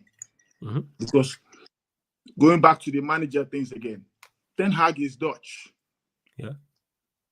René Mullenstein, Martin Yo, De Boer. They all have the same story. They did well in the Dutch league. They come to England and they kind of peter away and they fade away. You get what I mean? So yeah, to understand. Dutch managers haven't done well here, but that's why I said I would just for the same reasons you just mentioned about changing things, just for stability. If it is mid-season, that's why I would sack him because I don't think they can go and get. I truly say I don't trust Ineos to go get the right manager anyway. No, but whoever they would want, I don't think would be available in November or December. So you just have an interim, and then that's when you then talk to whoever the next manager is going to be, and then you can talk about what players to keep, what players you want to sell, what players you want to bring in, etc. But hey, that's Manchester United. I don't like Talk Sport as a channel. Yeah, I think Samuel Jones has got an egotistical thing about him, but sometimes he comes out with facts. And I think 2 years ago, if I might be wrong, he pulled out a paper when he was doing this. I saw it on YouTube. There's a clip popped up on my phone. He was going on about the different sports Ineos ventures they've gone in. Yeah. Lewis Hamilton 3 or 4 years ago was world champion F1, wasn't he? Ineos bought shares in Mercedes. and that was it. They bought shares in the sailing club, what do you call it, in sailing for Sky Sports. Yeah. They bought, they got involved with Saab Bracewood in the cycling thing. Yeah. With Chris Hoy and what do you call it guy. Why? Because they always tend to put too many fingers in the pot. We've seen what they've done in the Man United. They've got Barada, they've got that guy and that guy. Yeah, it all looks good to us from the outside. We're looking from outside, looking in. The question we need to ask ourselves is this: inside there, who is actually pushing the buttons? Who exactly? Because I don't know who's pushing the buttons. Well, you might say the technical director is pushing the buttons. Pushing the buttons for when you say pushing the buttons for when I mean pushing what? The buttons when I mean pushing the buttons on sign who or not sign who. I mean, look at Bruno. Oh, signings. Yeah? Oh, that's your DOF. Yeah, like look at Bruno for example. Yeah, look at Bruno. We have Bruno there. I don't rate Bruno at all. I personally, I would have sold him before I sold McTominay. That's a choice thing. And why would I have kept McTominay is just because to keep for the quota thing as homegrown. That's the reason I would have kept McTominay. Not because I rate him. I think he's absolute garbage, actually. But I would have kept him for keeping sake and got rid of Bruno. That would have brought costs down. That would have given me an opportunity to play Mino in the 10. Yeah. And that would have given a reason to keep Sancho. But this... In an ideal world, I hear you, but with us keeping this manager, that was never going to happen. I don't know whether I don't know whether it's just me or I'm just overthinking it. The Dutch thing, yeah. The fact is, I mean, did you watch the Milan derby yesterday? No, I didn't, but I heard AC Milan. Right, it was a 2-1 game. Yeah, Milan scored in the 80-something minute. I think 87 somewhere. I'm not particularly sure. It's something minute. It was a header anyway. Bullet header, good header. The guy that manages AC Milan is the first footballer. It's the first footballer I ever saw wear white boots on the pitch. Fonseca was the first player you seen wear white boots. I ever saw everybody wearing black. I mean, I'm talking of the mid-90s here. Yeah. Everybody wear black with the Adidas with the normal stripe and all that. People wear kappa and all that. It was the first footballer. I see wear white boots, then wear white on top of his socks or underneath the socks of the team. He used to look very funky. He was also the first player I should see to not tuck in his shirt. He was a wicked number 10. Paulo Fonseca was a wicked number 10. And for people who don't know, you go check on that. He was a wicked number 10. Simeone that managed the Inter Milan, he played in the middle. His brother was a striker. Yeah, Filippo Inzaghi. Yeah, Filippo Inzaghi was a striker. Him was a midfielder. Going back to the midfield thing, where I said about the best managers out there, in my perspective, played in the middle. Look at Rooney. No, you got a point. There's something to it. Rooney will struggle. He will struggle, and it's not his fault. It's just that strikers only see so far. Like we can only see from there to the goal. Yeah. So they all think, oh, let's just bump forward. Let's go get it. Klopp, everybody goes, Klopp played this rock and roll football. Klopp was a winger. He played on the right. MR, that's why he played. You go check Klopp, that's why he played. That's why the football looked the way it looked. Winging. They're always what? Running. So a team is supposed to be, in the image of the player, the ideas of the manager. So that's the problem I have with the whole Ten Hag. Yeah, it's all just. But let me get your predictions, Zeal, for our next 2 games. FC 20. Can I just not want to give you a prediction one thing? Yeah, go on. Yeah, of course. Yeah, go on. Pogba. Yeah. Pogba. John Obi Mikel. Mino. Michael Essien. Yeah. All these guys were never 6s. Facts. John Obi Mikel used to play for a team called Lyn Oslo before he came to England. In Norway, he was a 10. Mourinho had this idea that when you're of African descent and you're of a certain build, man, you can play in the middle. Yeah, and you know what? For Mikel, it worked. You know what I'm saying? When he used to bring on Mikel when they were 1-0 up the long day. I'm a Nigerian by birth. Did he actually really? No. If you for Chelsea, I think it did. It was successful. He was successful. He being successful because he was in a decent team. I'm talking of John who became Mikel as a player. Oh, as a player, he did his job. It was 1-0. You bring him on to shore it up. Mourinho told him to sit there. Yeah. He was efficient, wasn't he? Yeah, that's it. But actually, he wasn't used to his maximum potential. Not at all. John Obi Mikel is a creator. Always has been, always will be. Like Kanu, that played for Arsenal. They create, they attempt. Kanu was a striker. Bad boy player. Wasn't a striker. Kanu was a quality 10, but Arsene Wenger played him as a 10. So I just thought I should just bring that up. But going back again to the what we call it, I brought up he gets it thing. That's nostalgia. That's the nostalgia coming from the homegoing fans who live around the stadium. Because you saw Ryan Giggs. You saw Paul Scholes. Oh, he lived around the corner from me. He lived. I knew where he lived. He went to that school. I knew his brother. I knew. We want to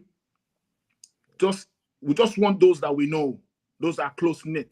That's why when they fired David Moyes, there was that time we had Ryan Giggs, Paul Scholes, Gary Neville, and Nicky Butt on the bench. There was a photo they put on my United website. Oh, the future is bright. Nostalgia. Every little mistake on the pitch, the camera will pan to Alex Ferguson in the stands. Every little error, it will pan to the start making, Fergie did this figure. It's nostalgia. We as a club, we need to move away from that. Agreed. We need to dust off that thing. Could you imagine, if you had imagine you had a son that was 7 years old that didn't understand football at all. Just, daddy's jumping, and he's jumping as well, yeah? And he was 7 when Fergie retired. How old would that kid be now? When did Fergie retire? 10 years ago. Yeah. So 17? 17. So now his brain is now functional, innit? Do you think that kid now would be proud to wear Manchester United top? Nah, none of us are proud to wear Manchester United top right now. We keep going out. Man City is a small club. They're building history now. Yeah, absolutely. 10 years from now, at the rate they're going, 10 years from now, we become the noisy neighbors. No. We carry on. Absolutely. Exactly. They continue winning at the rate they are at. Yes, potentially they could without that. And we become the noisy neighbors. So it's quid pro quo. We have to right now, get rid of this guy. And when I mean right now, I'm not talking of after one game, after that, the next 10 games will be decided. After the next 6 games, we see. After the next 10 games, we see. We screwed anyway. With or without City success, we screwed anyway. That man has been here it's been here 3 years going. This is the 3rd year. And I believe anybody with some brain, with eyes, can actually see that the football is actually dead. Yeah, it's terrible. But yo, Zeal, I got to move you on here. I need a scoreline prediction for these 2 games. FC 20. Well, which one? 20? FC 20 on Wednesday. Is that away, innit? No, it's at home. It's at Old Trafford. Yeah, say about 2-1 or 3-1. That one. 2-1. And Spurs at home. I don't rate them Dutch people. I don't rate them. No disrespect. Then as for the other one, Spurs at home. Spurs, we're losing that one. Yeah, we're losing. Scoreline. Say about 2-1. 2-1. All right, fans. Hey, great call, though, Zeal, man. Big up, man. Yeah, big up. I don't think we've had anyone call in from Sheffield, so big up, man. Yeah, man. Make sure you call back in, man. Big up, every single time. Shouts to Zeal, man. It's always good hearing from new people all the time as well. We're going to keep this show on the road. Yo, C24, you there, my guy? He is actually next in the call. Is he there? Yes. So now we're going stateside. I always forget where he's at. But stateside anyway. Man, like C24 in the building. My guy, what you saying, man? Yo, what's good? What's good, man? I'm H-Town, man. Houston, Texas. Houston, that's it. Yeah, I couldn't. For some reason, I was thinking somewhere else stateside, man. But you good first and foremost, yeah? Oh, yeah, man. Blessed, man. How about you? All blessed. We'll start with the City Arsenal game. What Arsenal robbed, in your opinion? With Arsenal robbed? Are you dumb? No. Are you serious?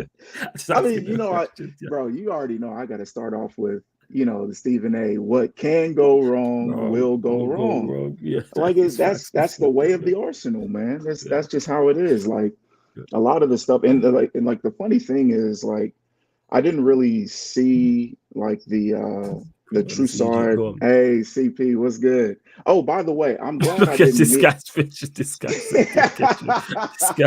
Yo, I don't even know where that picture.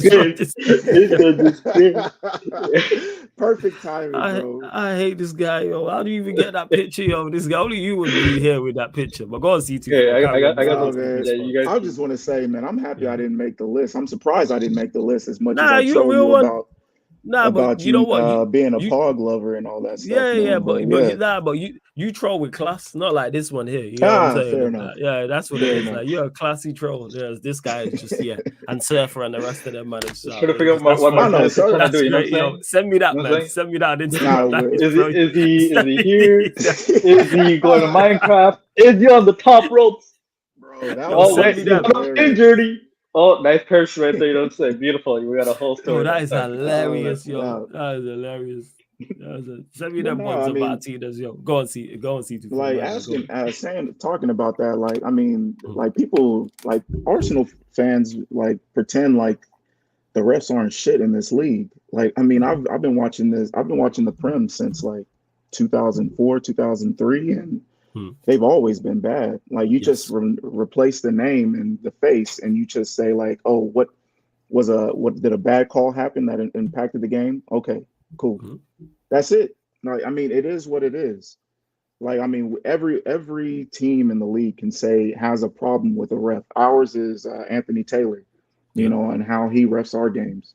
But at the same time, it's what did you do in order to impact the game, in order to actually win the game? They did their thing by scoring those 2 goals. But Troussard, he was a dumbass. He should have known not to do some stupid shit while you have a yellow, considering that they're going up against a ref that they believe that is going to be against them. If you have that mentality that, hey, we're going to be playing Man City and the ref, be on your fucking best behavior and don't do some stupid shit like elbow someone in the back of the neck and then kick the ball away. Like, now the rest got vendetta against them. Yeah, the rest got vendetta. That's like asking a drunk to drive home safely. Like, you're going to jail, buddy. Like, it is what it is, you know. So, I mean, they didn't get robbed. The only thing that was a rob was the fact that we had to watch the last 45 minutes of that terroristic football. Like, I've never seen a 9-1-0 formation before. Shout out to Saka though, man. He was the best right back in the game, hip to hip with Timber. Havertz, he was playing deeper positions than Rice, and they still didn't complete a pass. Bro, how do you touch the ball and don't complete a pass? Like, that makes no fucking sense to me. Yeah, that's crazy. I will say though, Raya is a really, he's better than I gave him credit for, because he's been having a really good season this year. I mean, I wouldn't go as far as to say like he's ahead of Alisson, like how, you know, because like when you give Arsenal people a compliment, when you give them an inch, they take the whole fucking mile and it's just he's the best in the world. I'm like, my nigga, that shit it's not true. You know what I'm saying? Like chill out, man. But no, man. I mean, Arsenal fans, man, they're the gift that keeps on giving, man. It's hilarious, man. They I mean, it's like they they believe they're the best in the world, and they believe that, but they're also victims at the same damn time. Like, I don't know how that works. I don't know whether to, you know, give them praise or recommend a battered woman's shelter for them. Like, it makes no sense. But they always the victim, man. It's always victim. Everyone always against them. Like, referees don't make bad decisions all the time. Your mob's game against West Ham. West Ham should have had a Stonewall penalty, and they didn't give it. Yeah. Or what about the formation that they did to score on the Gabriel header? Like, I mean, they're basically boxing. They had like 3 people box the goalie, the goalkeeper out, while Gabriel had a free header. Like, isn't that illegal? Like, you gotta ask those. You gotta be truthful and honest about everything, you know. So, I mean, it makes no sense, man. It's like the biases, and my whole family is like Arsenal. I'm the lone blue. Like, shout out to Mourinho for bringing Drogba to the club, man. Because I can't be a Cowboy fan and a fucking Arsenal fan. Like, that's just, I'm like, I might as well throw sports away and go, you know, read a book or something. Like, it makes no fucking sense to be a fan of both of those teams. But like, it just kills me with Arsenal, man. But, you know, I mean, this is actually the year that lines up perfectly for them to win, because if they don't win, you have us coming around the corner, and I know you don't have much faith in your club and in the direction that y'all are going in, but I still believe like the structure that y'all put in place this summer, eventually y'all are going to get it right. Yeah, the window was good. You're going to get it right. You're going to get it right.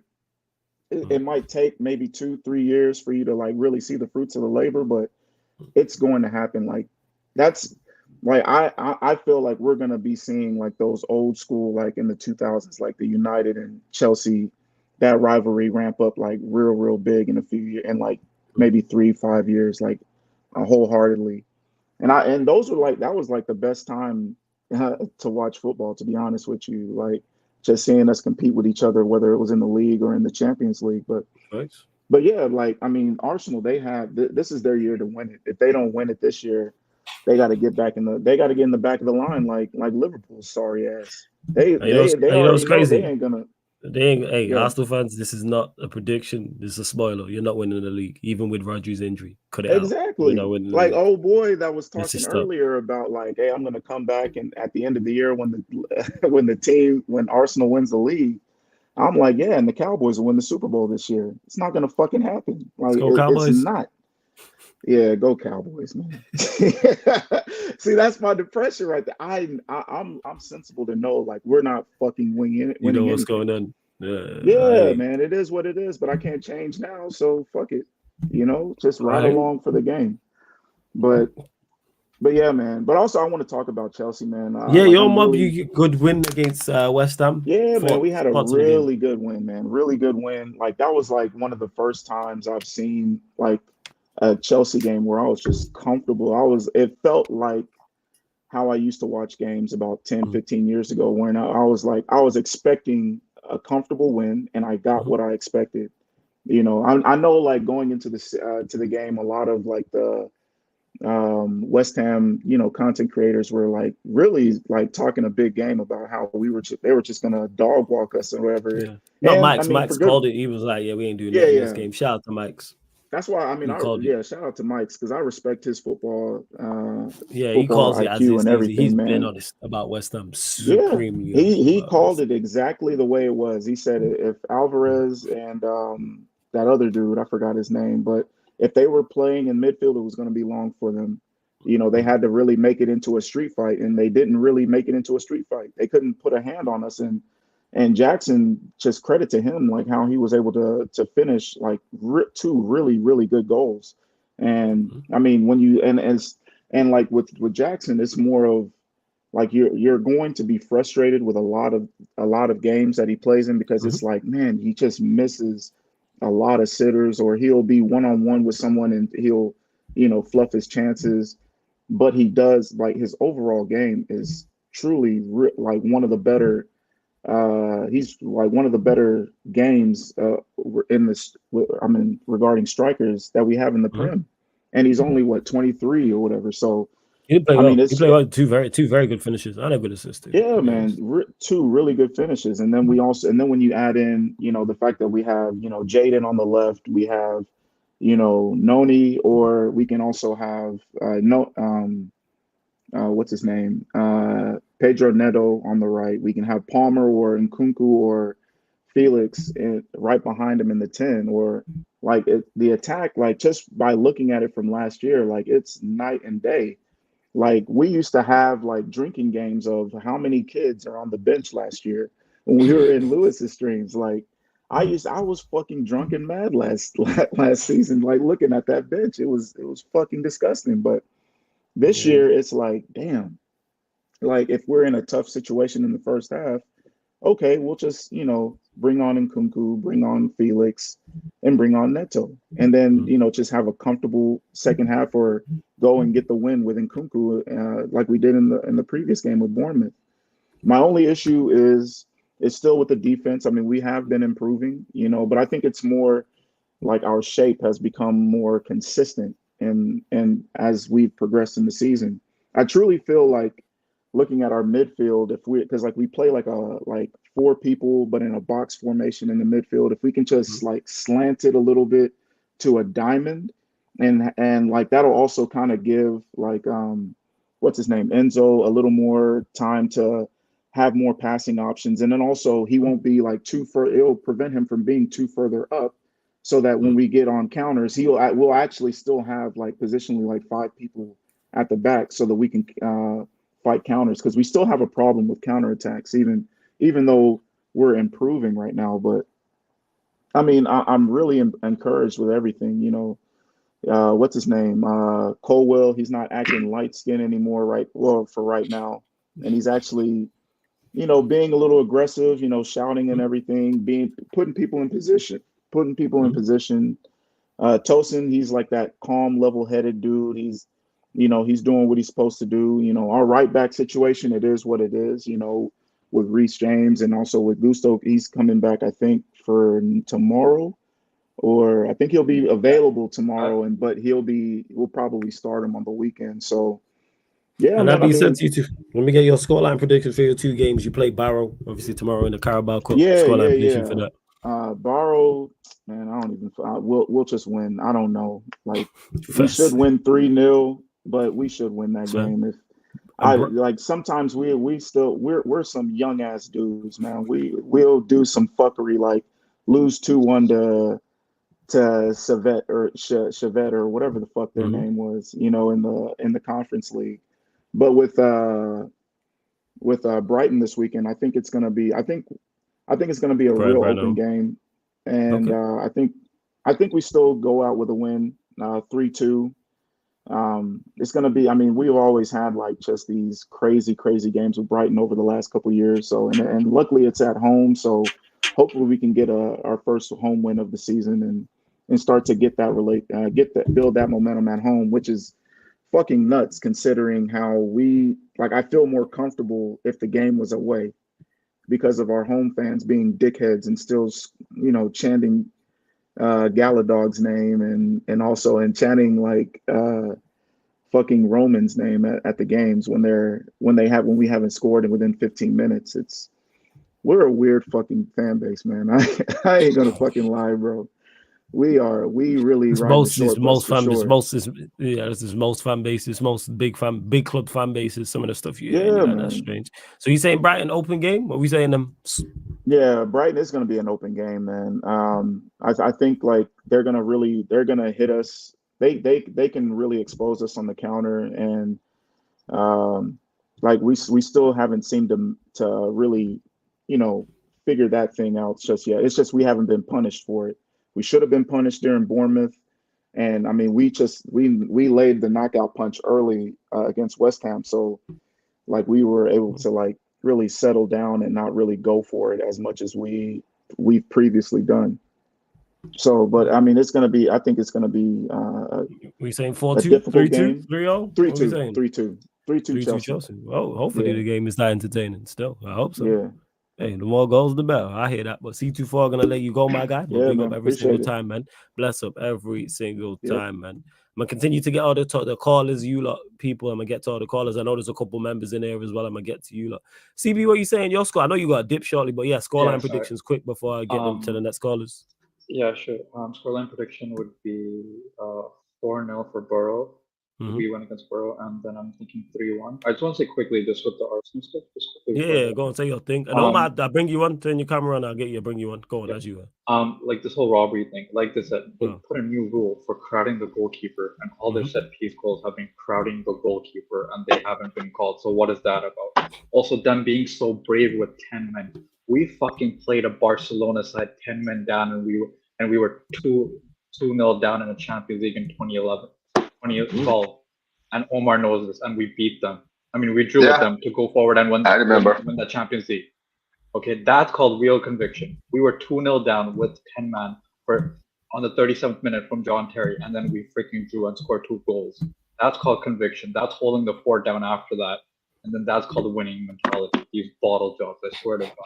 Justice for Kai, my fucking ass didn't even have a successful pass for 90 minutes. Okay, let's say 45 minutes they were down. The first 45, not even one pass could be successful. Even a pass back, something to someone, and then they dared call us during our heyday about Tuchel ban, football ball, this negative football. We want to play the Arsenal way. What the fuck are you doing then? Hey, you're playing the Chelsea way, hey? And it's giving you results, hey? This Chelsea way is giving you results, hey? Like maybe winning something, like what we were doing. Anyways, thanks so much love once again. Arsenal, you can hold that. Up City, let's freaking go win the league. Let's go 5-8. And also, let's not forget that game you're talking about against Chelsea. That was against Pep, so it's not like that was against Barcelona. Man, crazy. 73 goals in a season. That's it. Man, exactly. Man. Bless up, CP, every single time, man. Bless up, man. Bless up. Omar, what you saying? You're breaking up. You're breaking up. You think he's having issues. Yo, yeah. Keep your camera off. It might improve the connection. If you turn the camera off, it might improve the connection. Try that. Try that. And run up the likes to you lot as well, man. Run up the likes, hit the subscribe button as well. Obviously, Omar's a member, so he jumped the queue, people. But all right, I'm gonna get to the rest of you lot. The callers. I'm tired. I need to take a nap after this. Yeah. Hey, Yes, man. Omar. What's going on? What's Yeah, going man. on, Yeah, man. Flawless? I'm blessed. Yo, turn off the camera. It might improve the connection. Turn the camera off. It might. There we go. Okay, can you hear me now? Yeah. That's better. On the City, we'll start quickly with City, Arsenal. Were Arsenal robbed? I mean, nah, I don't think so. I think that the red card was, the red card was harsh, but Trossard should know better. You understand what I'm saying? Like, you're on a yellow, you don't do stuff like that. You're an experienced player who's been playing football for a long time. I said this to Northside yesterday. There are some things you don't let the referee give referees those opportunities, right? You're already in a yellow. Why would you do something like that? So reckless. Like, you put your team down to 10 men. And listen, I know a lot of people are, basically talking about City's Arsenal's performance, but you really look at it, if they won the game, you would have said that was a masterclass as far as the tactics is concerned. Because going to the EITIHAD to win is hard already. Now, going to win with 10 men, that's, bro, like, how many times do we actually see that? Like, how rare is that to see them go down for a team to go down to 10 men at EITIHAD and actually come out there with 3 points? It's very, very difficult. So I'm looking at this performance and I'm saying, honestly, it's just unfortunate for Arsenal because they did do well, defensively, but at the end of the day, it was just too much for them. And look, I don't personally think that they were up. Michael Oliver, don't get me wrong, that guy is one of the worst referees in the Premier League, bro. Like, the fact that I know who he is just tells you how bad he is, because that guy is in the middle of so many controversies, not just with Arsenal, but many teams, bro. Like, there's a reason why every time his name is called out, a lot of these fans all of a sudden just get their ears just perk up because they know that this guy is synonymous with controversies and stuff like this. So at the end of the day, it was unfortunate, but I don't think Arsenal were robbed personally. I think that was just a stupid move. Does this result change your mind? Now, obviously, Rodri's out for the season as well. Do you have Arsenal in the league, or do you think City are still favourites? I mean, I know. These guys, losing Rodri is a huge mess because I know De Bruyne is important, but Rodri's importance to that City team cannot be understated. Like, for me, he's the one that they're gonna struggle to replace. Definitely struggle to replace. However, the problem is, I would have given Arsenal more credit if Arsenal had a better squad. You understand what I'm saying? And it's not guaranteed that they can still keep some of their other players fit. And you can, and as much as I look at City, one thing City do have is a bench, and one thing they have is Pep. Pep can kind of maneuver his way into finding something that works out. Really? Whereas Arteta, who do you have as favourites going forward? I still think that City could win it just because I don't think Arsenal have a good enough team ahead of them. I know they had a good result yesterday, but still, we'll see. They did. And you're moving militant on smoke. 5-1 winners away at Villarreal yesterday. Got Getafe coming up at home. Osasuna away as well. But you lot 5-1 wins, 4-1 wins. Oh, we lost to Monaco in the champs, but 7-0 wins. On absolute smoke. What about you lot in Europe? I'm in the league 6 from 6. Already 4 points ahead of Barca in La Liga. Is the league on? Is Champions League on? No, you know what? I'm not gonna lie, bro. I think the league is on. I don't know about the Champions League, but right now, what I'm seeing in the league, I'm not just seeing wins, bro. I'm seeing dominance. Like, think about it. Think about it, Flawless. We have 8 injuries. We lost to Stegen yesterday. He's out for the season, right? We have De Jong out so far this season, right? He's gonna be back. But you've got Araujo, who's not yet in the team. Gavi is not yet in the team. Olmo is out until October. Fermin Lopez is out. Christensen has not played a game this season. We've had so many of our starting members not play, and yet we are dominating. Now think about what will happen when we have these players back. And we're already we are setting the pace in the league already. You're 4 points clear and good already, yeah? It's crazy, like, how good we are, like, in the league. Like, I don't get me wrong, the Champions League, obviously it wasn't the result that we wanted, right? And, I think that basically when we went down to 10 men, I've already said my opinion on that. Like Eric Garcia, just like I said about Trossard, Garcia, you don't make that kind of tackle that early in the game. I understand it's a goal scoring opportunity, but you always were going to get sent off for that. It was a goal scoring opportunity. You prevented a goal scoring opportunity. Of course, you were going to get sent off. And it's the first 10 minutes. It's not the end of the world. We concede a goal. We can get back on our feet 11 against 11 and actually come back to the game. But you taking us down to 10 men that early to the game, you basically messed us over. Like, you put us on the back foot. And you can see, like, the whole tactic went out of the window after that red card. Right? And at the end of the day, it was a disappointing defeat, but the bounce back was incredible. I was critical about the game against Villarreal because Villarreal were coming in a good form again, coming to our game. They had lost a game this season, right? We didn't just beat them; we humbled them. That was not close. Five at their places. It wasn't even close. I'm a big fan of Flick. I wanted him at my club, but that's a whole different conversation. But you see what's crazy. You see, this is what I said. Like, think about this for 1 second. Imagine if he could do this with a completely drained out Barca team. What would he be able to do with United right now? I'm sorry. Right. These are the things. When you're United, the United owners, and you're looking at what Hansi Flick is doing at Barcelona team that barely signed any players this summer, and he's winning games by over 4 goals in his last 3 games. Not just winning, but the style of play is beautiful, right? He basically has a system. He has the players. He's putting players into that positions and all of these stuff, right? And then you've got this guy, Ten Hag, who we don't even know what kind of style he's playing. Like, bro, I literally said this to Nosa yesterday. I don't know what this guy's style is, and I've been watching him for 3 years. Like, what is his style, word to Kaneki. If you ask me to explain Ten Hag's tactics or fly a kite made of concrete, give me the kite. You know what I'm saying? No, I'm being that serious. I literally have to ask United fans. I'm being deadly serious. Give me the kite. Give me the concrete kite. Yeah, Kaneki was right. Give me the concrete kite, and guess what? It'll fly. That concrete kite will fly before I'm able to explain Ten Hag's tactics and what he's trying to do. So, yeah, word to Kaneki. It makes no sense, man. Like, I don't understand. You've been there 3 years, right? You've gotten rid of so many players, brought in so many of your own players, right? And we still don't know what your plan is. And Hansi Flick, right, who's barely had any signings, is already building his formation. He's already bringing in players from the Omar, you know what you're telling me here? That, Flick is a coach, and even without his players, he can get you actually playing in a competent match. Who's crazy? Who would have thought that coach can coach? Who would have thought? There you go. That you don't need 3 seasons and 400 million to play perfect football, and even with injuries, mad that. You know what I'm saying? He scored 7 goals in 1 game. You know what I'm saying? We've scored. You know what? Let me even get to it. Let me get your predictions before your game before I go off on one. Getafe. Yeah, no. I'm telling you, no. I feel it. No, trust me. Listen, you know what it is, Flores? I get it, because if you're looking at my club and looking at, because our clubs are not different. Let's be real, Flores. We've been saying this since the transfer window. Our club's positions are not so different.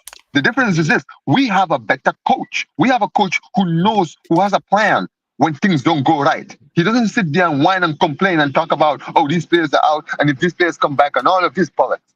You understand what I'm saying? Right? He's not doing that. He's playing with what he has.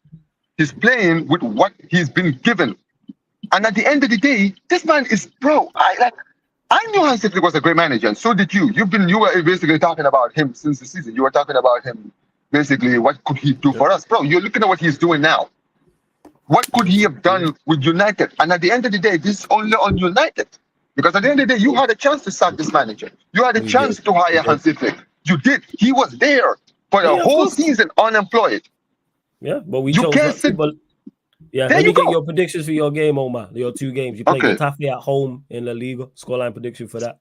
Nah, same old, bro. Same old. I think we're going to win by 4 or 5. I honestly. And then Saturday, also, I didn't even realize it was midweek games, but yeah, I do know now. Osasuna away on Saturday. Osasuna away. You know what? I might do a game for that still. I'm not joking. I think more of the same, because I'm not joking. Like Pablo Torre, because I was worried about Omo getting injured, but Pablo Torre has come in and has literally just blended into the team. So I think that game against Osasuna, because Osasuna are not in good form right now, I would say 4-1. I think so, bro. Like, it's like racking up all these score lines, man.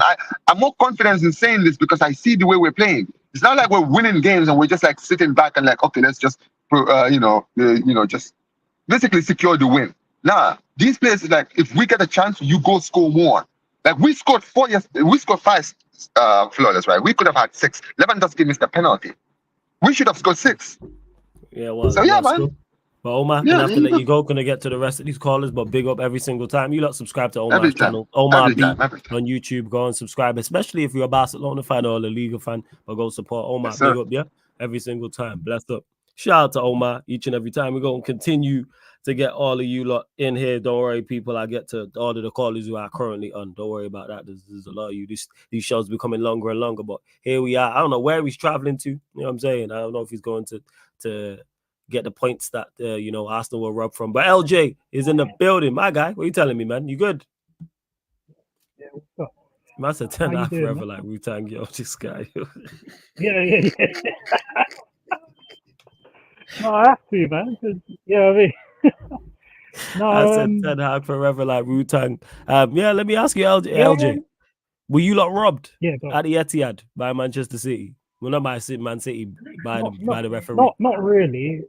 If we're being honest, we effed up when Trossard got into a centre.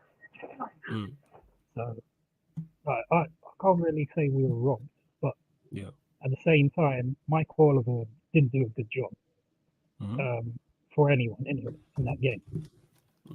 He was complete garbage, utter garbage. Thoughts on the game overall? Go on. I thought it was actually a good, entertaining game because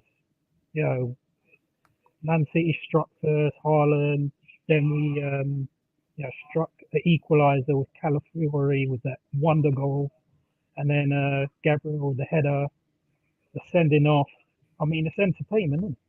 This was like people saying that the Man City Arsenal game were boring. Now look at it. It was a good game. I enjoyed it. Yeah, I did enjoy the game. I'm not gonna lie, I did enjoy the game. But no, mate, it's just unlucky for us, man. But either way, I did predict 3-1 to them. So for me, I'm going up on top, man. Hey, but you like did the business. You need to stop gaslighting troops. How am I gaslighting troops? Explain to me. Troops calls me out, and I'm gaslighting him. He curses me out. What is going on? I praise you, he's like, nah, don't praise us. I'm like, what you mean? Gaslighting troops, man. How am I gaslighting troops, LJ? Talk to me. How? No, because he's like celebrating. He's celebrating before the game's done. That's on him. That wasn't on me. So you blame me because troops were celebrating before the final whistle. No. You've gotten in his head. So that's what it is. So because of me, that's why he celebrated. Blaming me for troops. That's on him. Man. Stop doing that. That's on troops. You know what I'm saying? I wasn't in his watch. No, it is on him. It is on him because you know what he broke his own rule. Never celebrate before the final. Yeah, that's on him. And look what he did. That's on him. That's what he did. No, that's man, a troops thing. Yeah. All this Rodri nonsense about Rodri's out, so we're going to win the league. I've already heard rumors that they're going to replace him with Zubi Mendy, so you can get that theory out the window. Is that what it is? Man City get Zubi Mendy, they won it anyway. So you're not confident about it now. You're not confident about. Are you not more confident about winning the league because of the Rodri injury? Pep's smart enough to replace. Well, Troop said you like winning a major trophy. It's a boost, but unless they do something in January, I'm not convinced. It's the same old Arsenal, isn't it? Yeah, it's not the same old Arsenal. Now, this is a better Arsenal. This ain't the same old Arsenal. This is a better Arsenal. It's the same old Arsenal in terms of the result. Like, you lot won't win no major trophy, but you are just a better team overall. You lose in style now. You don't lose in embarrassing fashion. You put up a valiant fight. I'm saying you lot are like you lot are Luigi. You're not like I don't know. I'm trying to think of a terrible No, Mario you Kart. know who we are? Character. Go on, who are you? You're breaking up, Dad. LJ. You're who? He's breaking up a little bit. Go on, O2 who? 03. You broke up, LJ. Say that again. We broke up, my guy. Yeah, we're Who's racking up? What do you mean racking up? Like, what is going on? Who's racking up? Nah, they don't rack up cool L's because they don't get beat all the time. Okay, let's also said in the chat, man said racking up cool L's. It's like, nah, they don't get beat all the time. They just losing bad fast. They're no longer a banner. They are the second best team in the league to me. Yo, LJ, jump out and jump back in. I'll give him a chance to jump out and jump back in. He on the train. He's probably moving through some field somewhere. But yeah, that's what it is with Arsenal. I don't know why. See how I get blamed for it. It is really hashtag blame flawless. How am I getting blamed for what Troop said? And he calls me out. Lewis rang him, and I tuned into the Van Calling show. And he was like, yeah, flawless the bastard. I was like, yo, what did I do? Why you say fuck me for? Crazy. Absolutely crazy. We'll get LJ back on, but we're going to keep it moving. You know what I'm saying? We're going stateside. He's gouged. You know what I'm saying? I seen him say in the chat, his team's got new owners. My Don Daryl in the building. Yes, Daryl. What are you telling me? We got new owners. Oh my God! I'm in the office right now, so I had to take a lunch break. You see the brick wall behind me.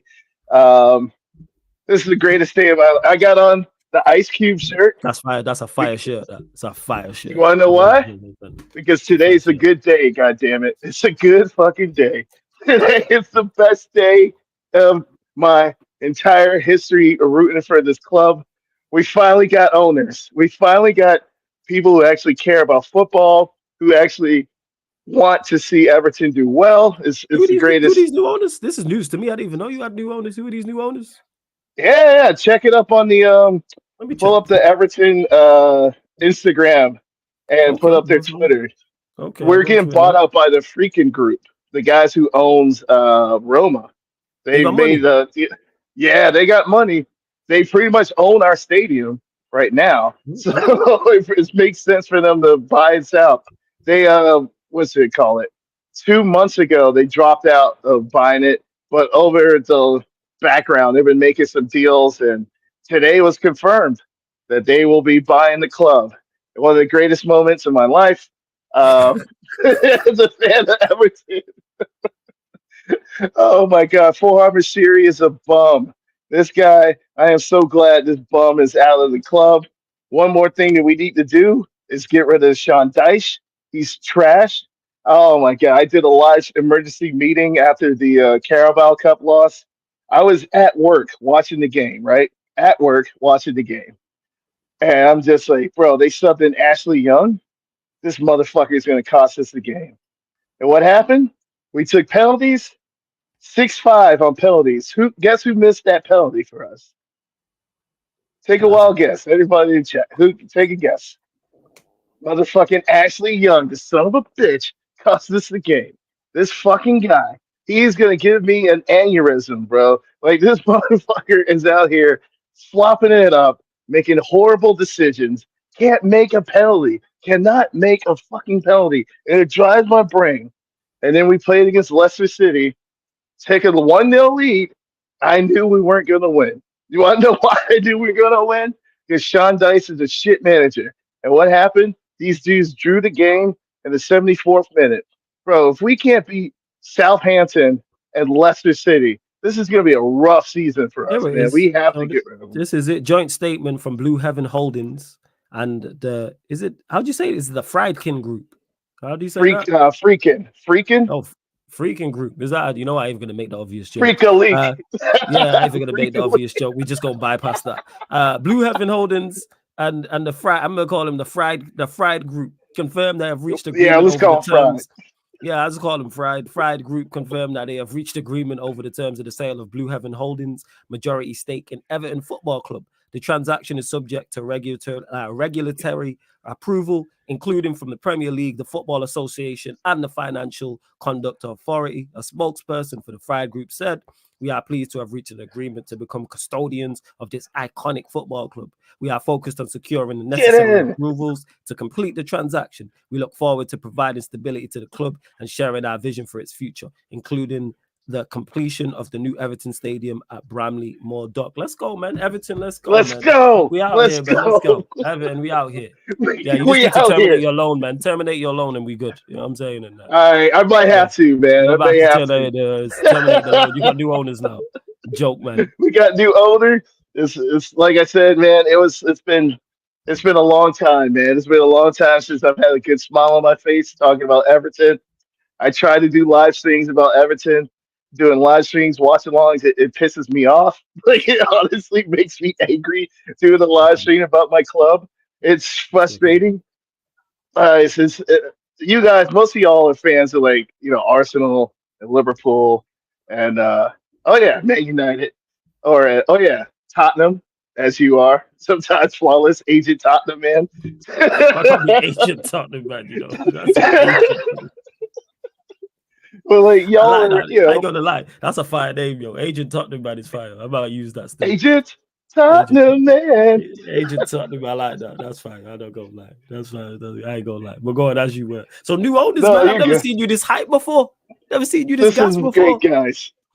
I can't stop smiling. Look at this grin. I don't smile like this. I've not seen you smile like this in weeks, months. Oh since my I've known you God. pretty much. Pretty much, yeah. You've never seen me happy. It's just, I've never been this about happy. Sean Dyche. Yeah, it's great. Sean Dyche is gone, baby. He'll be gone by at least December. They sack him and then you lot go on. Oh, get this bum out of here. Look at my name there. Daryl Williams, sack Dyche. It's still there. Sack this bum. This guy, get him out of the club immediately. Oh, yeah, that game against Leicester. He subbed off, what's the guy? Ndai. Now I know how to pronounce his name for you fucks out there. Clown me. I'll mispronounce his name.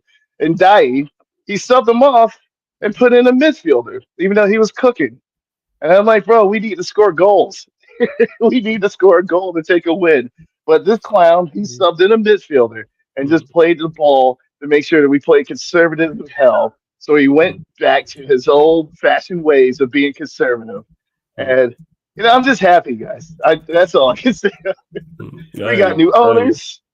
Life is good, guys. I mean, oh, my God. Rashiri, you've ruined our club for so long. You hung out with Usmanov and cost you all that money. You bum. And I'm glad you're out right now.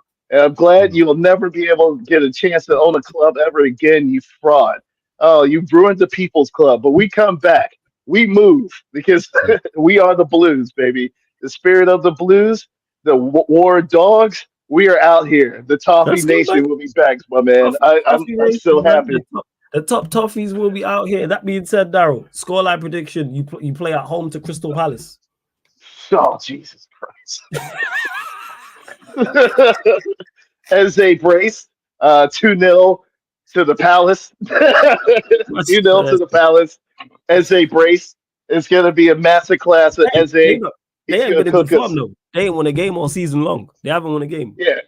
Yeah, but we ain't shit. We ain't shit. And Dyche is horrible. And Glasner is a better manager than Dyche. And I'm guarantee I'll come on next Monday. This time probably working at home so I can go more at it. And you'll see. It will be 2-0. And you'll be, damn, Daryl, you were right. You might be right still. I can't, it's tough. I'm trying for Everton win, but it's tough. You know what I'm saying? It's tough. There's no hope, man. We got Dyche still there. The only hope I have now is that he's going to be sacked eventually because these guys are not going to accept this failure. They made Roma. They were able to have Roma win a Europa League conference trophy, and they're going to make the moves. Hell, if they bring in Mourinho, that'll be the best thing ever, in my opinion. Bring in somebody who's a winner who's going to fight for the club. Look, I don't even care. Hey, Mourinho or Everton, I'm with that. Even though he's coming but hey, bring him in. Bring him in. I know he's at Fenerbahce right now, but bring him in, guys. And so, I gotta go back to the office, but Oh, big good, up to you Daryl, man. guys later. Always good chopping up with you. You lot, subscribe to Daryl's channel, Sour Toffee FC. Make sure you go subscribe. One of the mods be kind enough to put Daryl's channel in the chat, please. Up the Shout out, toffees, motherfuckers. Yeah, we got new Shout out, owners, Daryl. bitch. Big up Daryl, man. Every single time. Shout out to. I always love chopping up with Daryl. It's always good. And yeah, Jez, you're right, man. Either way, we win on the weekend, 100%. No worries, LJ, man. It's all good, man. It's all good. We're gonna keep it rolling. So we were stateside, Gainesville, Florida. Now we're going to the motherland. You know what I'm saying? Man, like Keke Letso in the building, South Africa in the building, Chelsea in the building. What are you telling me, man? You good? Flawless, my G. I'm okay, man. I'm okay. How are you, my G? I'm all good, man. I'm all good. I see you there in the Chelsea attire. And you wasn't. Yeah, man. Yeah, what's second actually? You gave me. Chelsea attire. I like that. I like that still. I changed the lighting. It changed the light because you weren't looking forward to the season too much from a Chelsea perspective, but good win against West Ham. Your thoughts on what you've seen?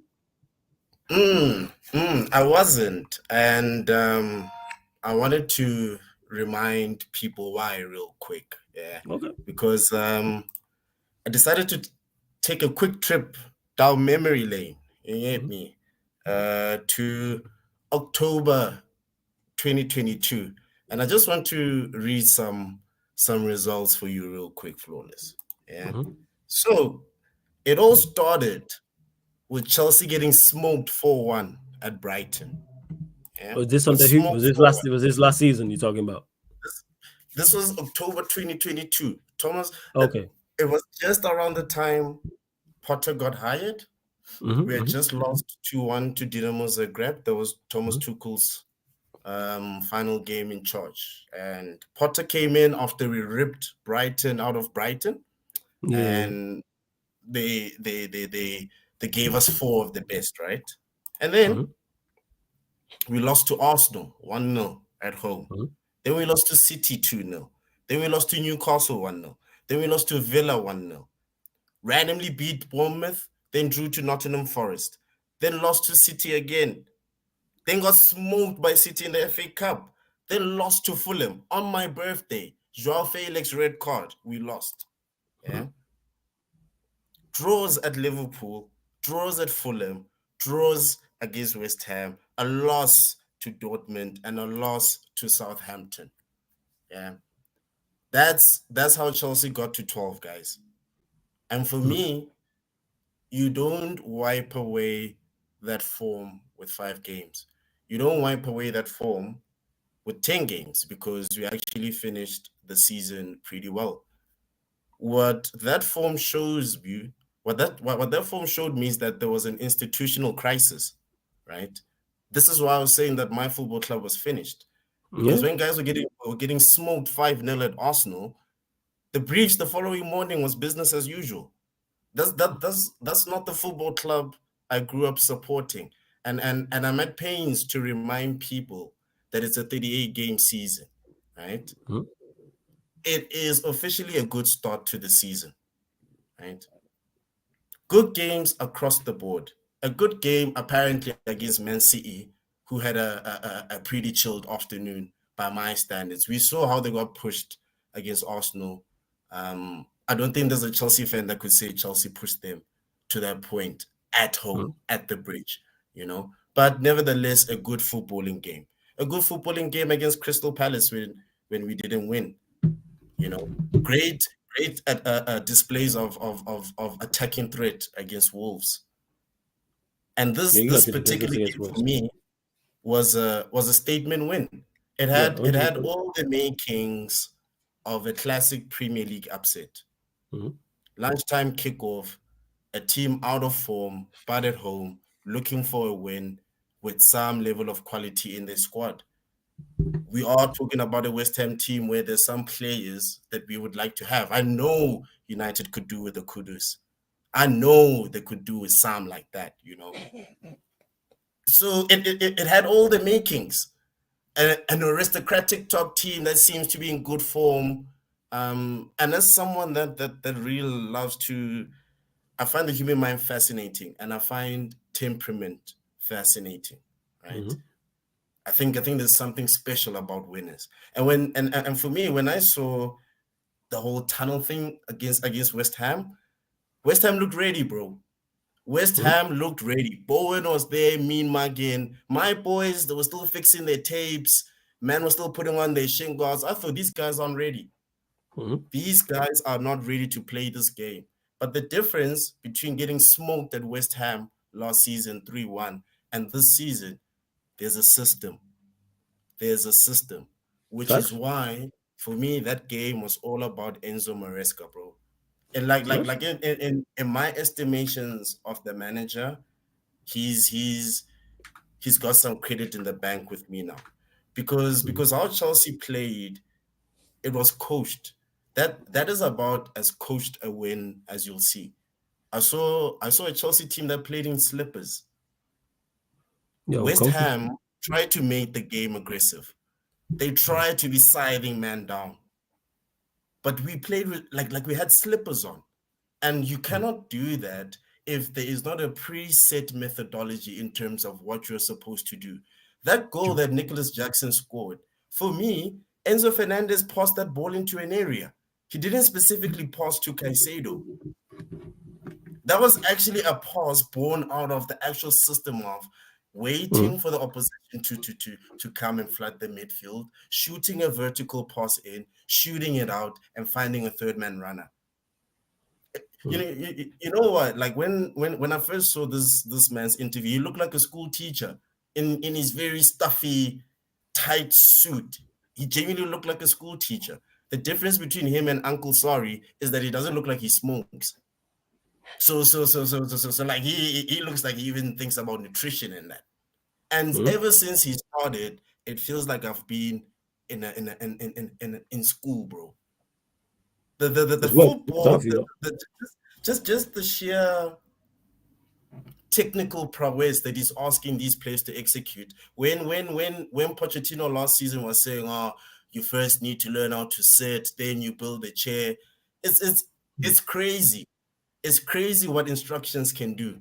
It's like you said, Flo. It's crazy what a coach can coach, isn't it? Yeah, it's mad. It's mad. When a coach is crazy that. When a coach, hey, it's mad, man. When a coach does his job, man. You know what I'm saying? Yeah. When a manager manages, hey, you would have thought, man, a manager would manage. You would have thought a coach would coach. And by the way, this is a Chelsea that apparently a couple of weeks ago in a civil war. A civil war. Yeah, it was civil war. It was Avengers in the airport scene. Dealing with racist storms and vice captain doesn't like my kind and that. It was peak, bro. Yeah, it was peak. But guess what? Men are playing like they have slippers on.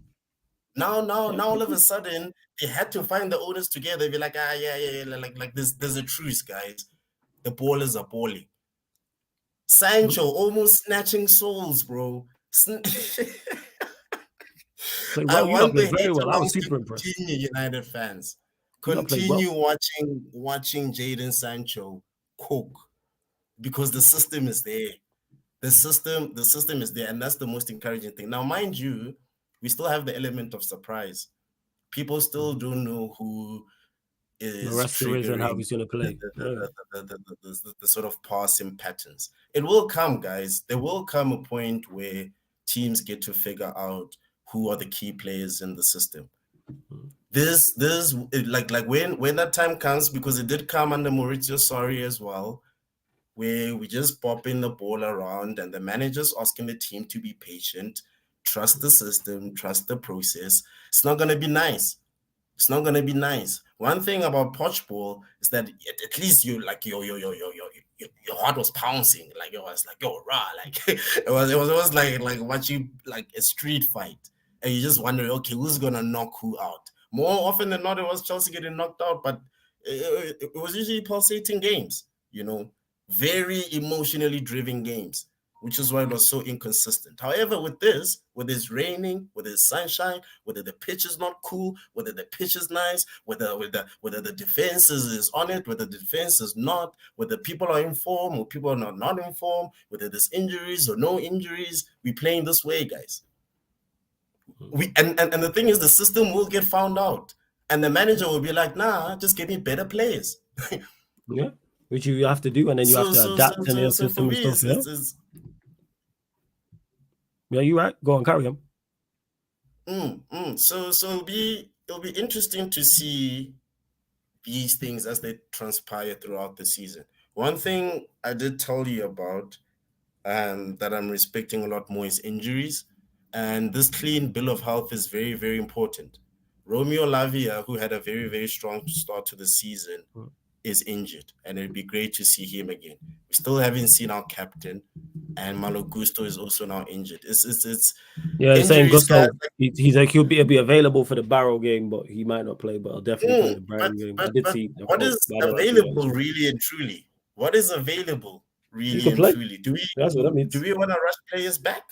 Nah, that's what he said though. He said he'd be available. That's what the quote said. He's available for the Barrow game, but he probably won't be risked. He'll play against Brighton. Obviously, I just do hope the clean bill of health continues because people are talking about we're just throwing Cuckoo on. Yeah, like he was injured last season. Like we couldn't just throw in Nkunku on last season. It literally wasn't possible. So I just hope players stay fit. For Fofana, I'm still feeling very 50-50 about his fitness. I understand he didn't have a good game. He did. That was definitely a penalty. And he wasn't particularly impressive against Bournemouth either. However, I think his partnership with Levi Colwill is something tangible, but he needs to stay fit. He really, really does need to stay fit. Kukurea had a great game. He's someone that's usually available. I hope he continues to stay fit. And Enzo Fernandez continues to be an interesting conundrum for the football club people. He wasn't bad against West Ham, but he was good. I thought he was good. Just kept the ball ticking. Did the symbols, or he didn't do it? Just kept the ball ticking. You don't bust him off the park. He wasn't as good as Caicedo, but he was good enough. That's more the system. For me, but that's someone like Caicedo elevated the system. You gave me. Yeah, it's a system game, though. Yeah, I get your point. But the quality I believe he has as a football player, I want to see more. I want to see more. I don't think he has that quality. And the thing is with me, bro, like I would understand if maybe it was like a hype train, like the World Cup, Benfica, people within the game whose opinions we trust, But I saw him. That list of results that I read to you, he was the player that performed. In for me, what was the worst period I've ever had as a Chelsea football fan, ever. I've literally never seen like Excel settings, expected loss, bro. Like going into a match day knowing you're gonna lose and then losing, bro. That's crazy. Expected loss is Excel crazy. settings. So for me, he was an apex performer, and I've seen him give the team more. So I have to demand more, especially when you have the armband, But for me, it's an interesting conundrum because when Lavia comes back, people are now thinking maybe Caicedo, Lavia, and Palmer is our base midfield. I wouldn't disagree. That is your best midfield. Caicedo, Lavia, Palmer is. Enzo don't get into your best midfield. You see, that's the thing, though. He's not that. You know what, KK? He's just not that good. He's just not that good. But that's the thing, flawless. He's just not that good. He just doesn't mean I don't think he's a good player. Let me reiterate that. I think he's a good player. That is it. He's a good player. He's technically sound and can pass the ball. He does nothing extra. He does nothing. I don't think he's exceptional at anything. Yeah, I think his passing is exceptional, though. Exceptional. Yes. But here's the thing, Flo. That's why I keep referencing his form under Graham Potter, because he was bossing game. Oh well, I say bossing as much as the team in top. Yeah, exactly. yeah, exactly. You know what I'm saying? Bossing games from mid-table. All right, cool. So he was playing better when you lot were worse. Nah, you lot were. So he was playing better when you lot were worse, and now you're playing better. He don't make your best 11. This is what it is. Well, my argument is he's playing out of position because Why is this? Why is this? Why as a in the double pivot 6? Yeah, for me, like, the thing is, the manager won't play a 4-2-3-1, right? He will set up his midfielders in a 3. Man, it's a rap, man. And Caicedo and Lavia do that job better than him. It's all right, man. I get it, man. It's hit you. The realizations hit you. It's like when I read out our next 5 league games to Saeed yesterday on Unfiltered Podcast. And he was like, that's our next 5. Yeah, the reality hits, man. It's okay. We're here, man. Reality checks here at Sarcasm City TV. It's all good, man. That's why you're laughing. But let me get your predictions, KK, for your next 2 games. Your next 2 games, you play Barrow in the League Cup. Prediction for that. I think a more interesting prediction is who I think will score. I think Nkunku needs to score. I don't know what the scoreline will be. I hope it's a tasty. Surely you batter Barrow. At least it's got to be minimum 4.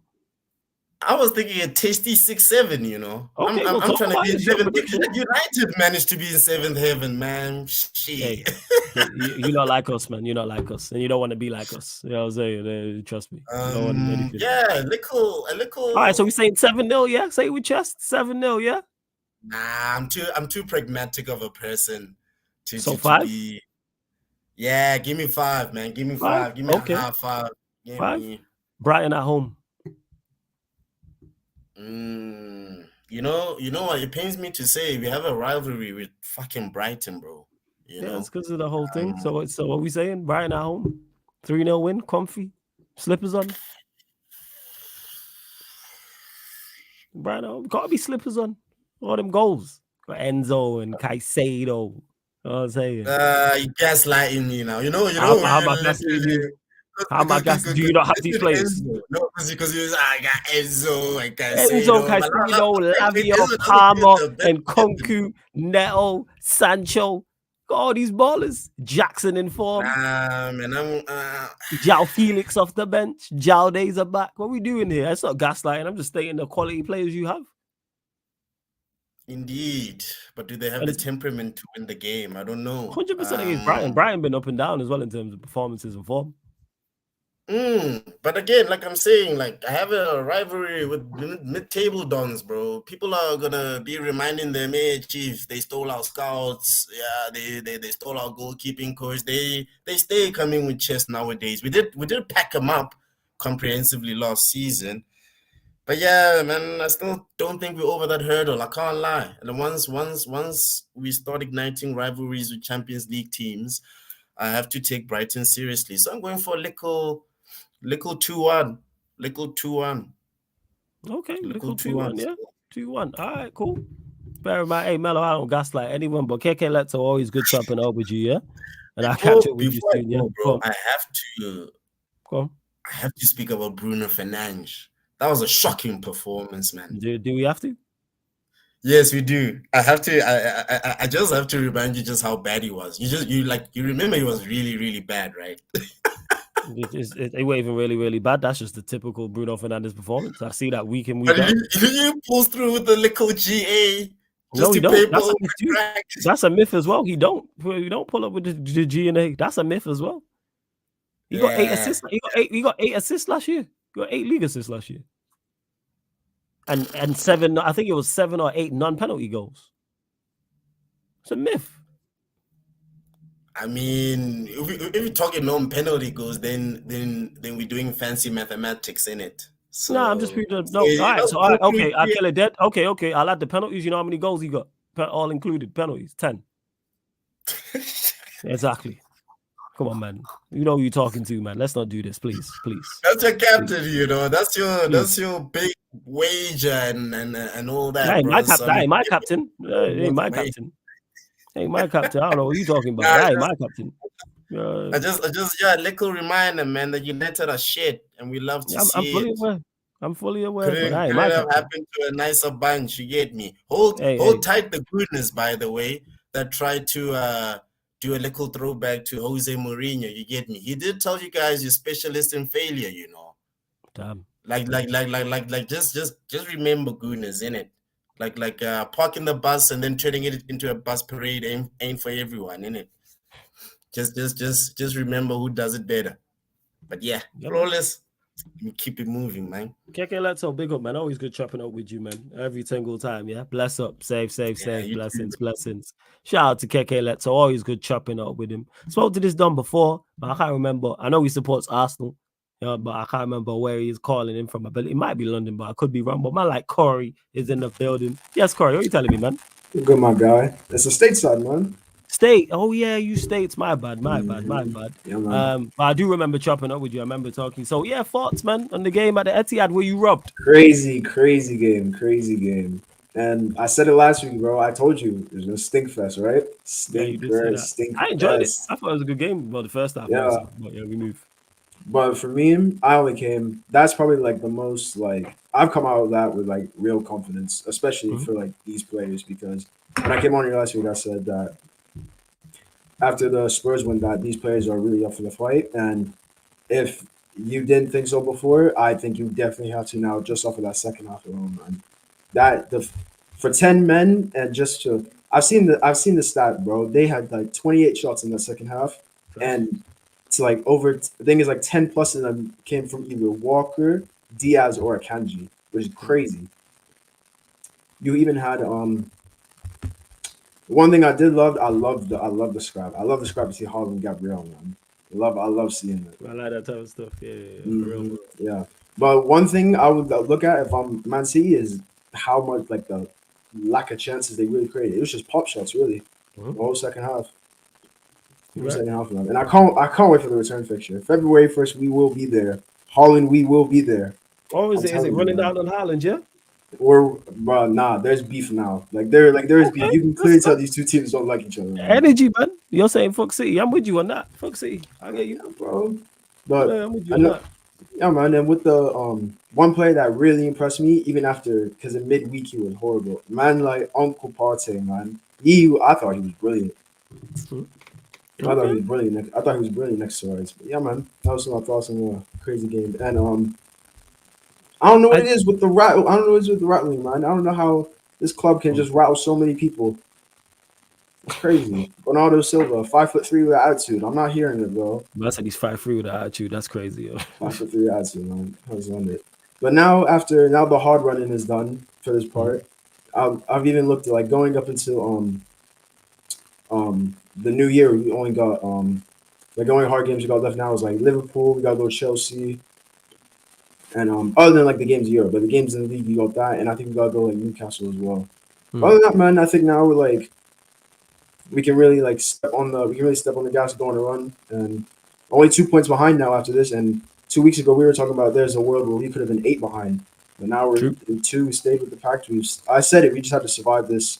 We still got to survive the period now, but we got through the hard bit, and we're chilling, only 2 points behind. So I'll take it. Not first. You know what I'm saying? That's fair enough. Did we get prediction for your next 2 games, man? You face Bolton in the League Cup. Scoreline prediction. It's gonna be a training game, man. Now with these League Cup games, you always want them at home, don't you? Okay. So what are you saying? Scoreline prediction? I'll give it. I'll give it a 3-0 again. And then you're at home to Leicester. That's gonna be smacking. I think now we're gonna see.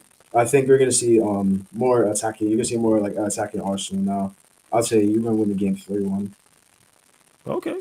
All right, first. You know what I'm saying? All right, man. On that note, man, we're gonna close out Corey. But big up, man, every single time. Man. Bless up, man. Keep calling in, yeah. Every single time. Bless. Shouts to Corey, man, stateside. You know what I'm saying? I may forget from time to time where you lot are from, you know what I'm saying? But that's because I just got bad memory. But big up to you all. All right, now we go into where is he at? This gonna bug me now. I believe it's Malaysia, but I could be wrong. But Mohammed in the building. Yes, man. What you telling me, my guy? You good? Yeah, I'm good. Yeah, man. Bless up. Look at this guy, man. You just done talking to your babes. This guy always chatting to his gal before he calls in on the show, man. But yeah, thoughts on your win. You know what I'm saying? Versus versus West Ham. Yeah. It was a good performance. It's a good performance. Yeah. Jackson scoring. Palmer, even though he had a good game, he's scoring. That's a bonus. Defense, the defense a little bit better. Yeah, it's a good performance. First, yeah, man, and confident going into. Are you confident with these games coming? Well, not just the games this week, but in general, the games coming up for you lot?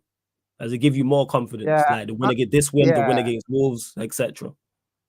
yeah. We need to put the performance at home. Like the home crowd. Oh my days. Winter Surfer told you that the crowd at Stamford Bridge is dead, right? Yeah, we need to put that performance at the home. We have 2 home games, right? We have Brighton. I think You got the Barrow and cup. Brighton. They're the next 2. You got Barrow at home, and then you got Brighton. Scoreline prediction for the Barrow game. Where are they even at? Yeah, Are they in like League 1 or something? Let me check. I think they might even be lower. They're in non-league. Let me see. Just having a check now. And see, yeah. Barrow, I think, I believe then. Barrow, yeah. Let me check. League 2. League 2. League 2 opposition. So, what we saying? Yeah, we're gonna make some change, right? Mudryk will probably start. Nkunku will play. Felix will play. Neto will start. I'm going 3-0. 3-0, yeah? 3-0. Okay, 3-0. And what about the game against Brighton?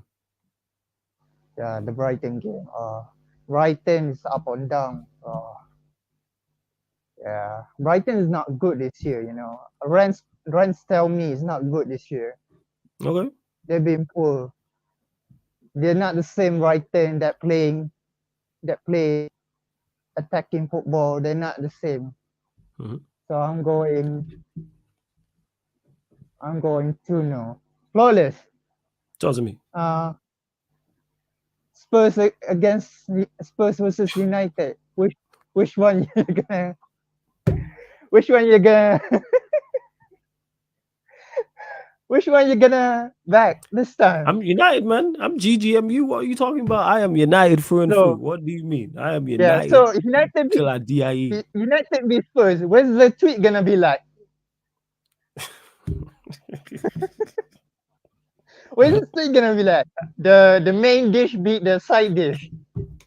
Hey, you know what? I respect them both as institutions and football clubs. You know what I'm saying? They are the pride of their equal cities with trophies. They're the pride of North London. We the pride of Manchester. So, like in Europe terms, in European heritage. So what do you mean Spurs are the pride of London?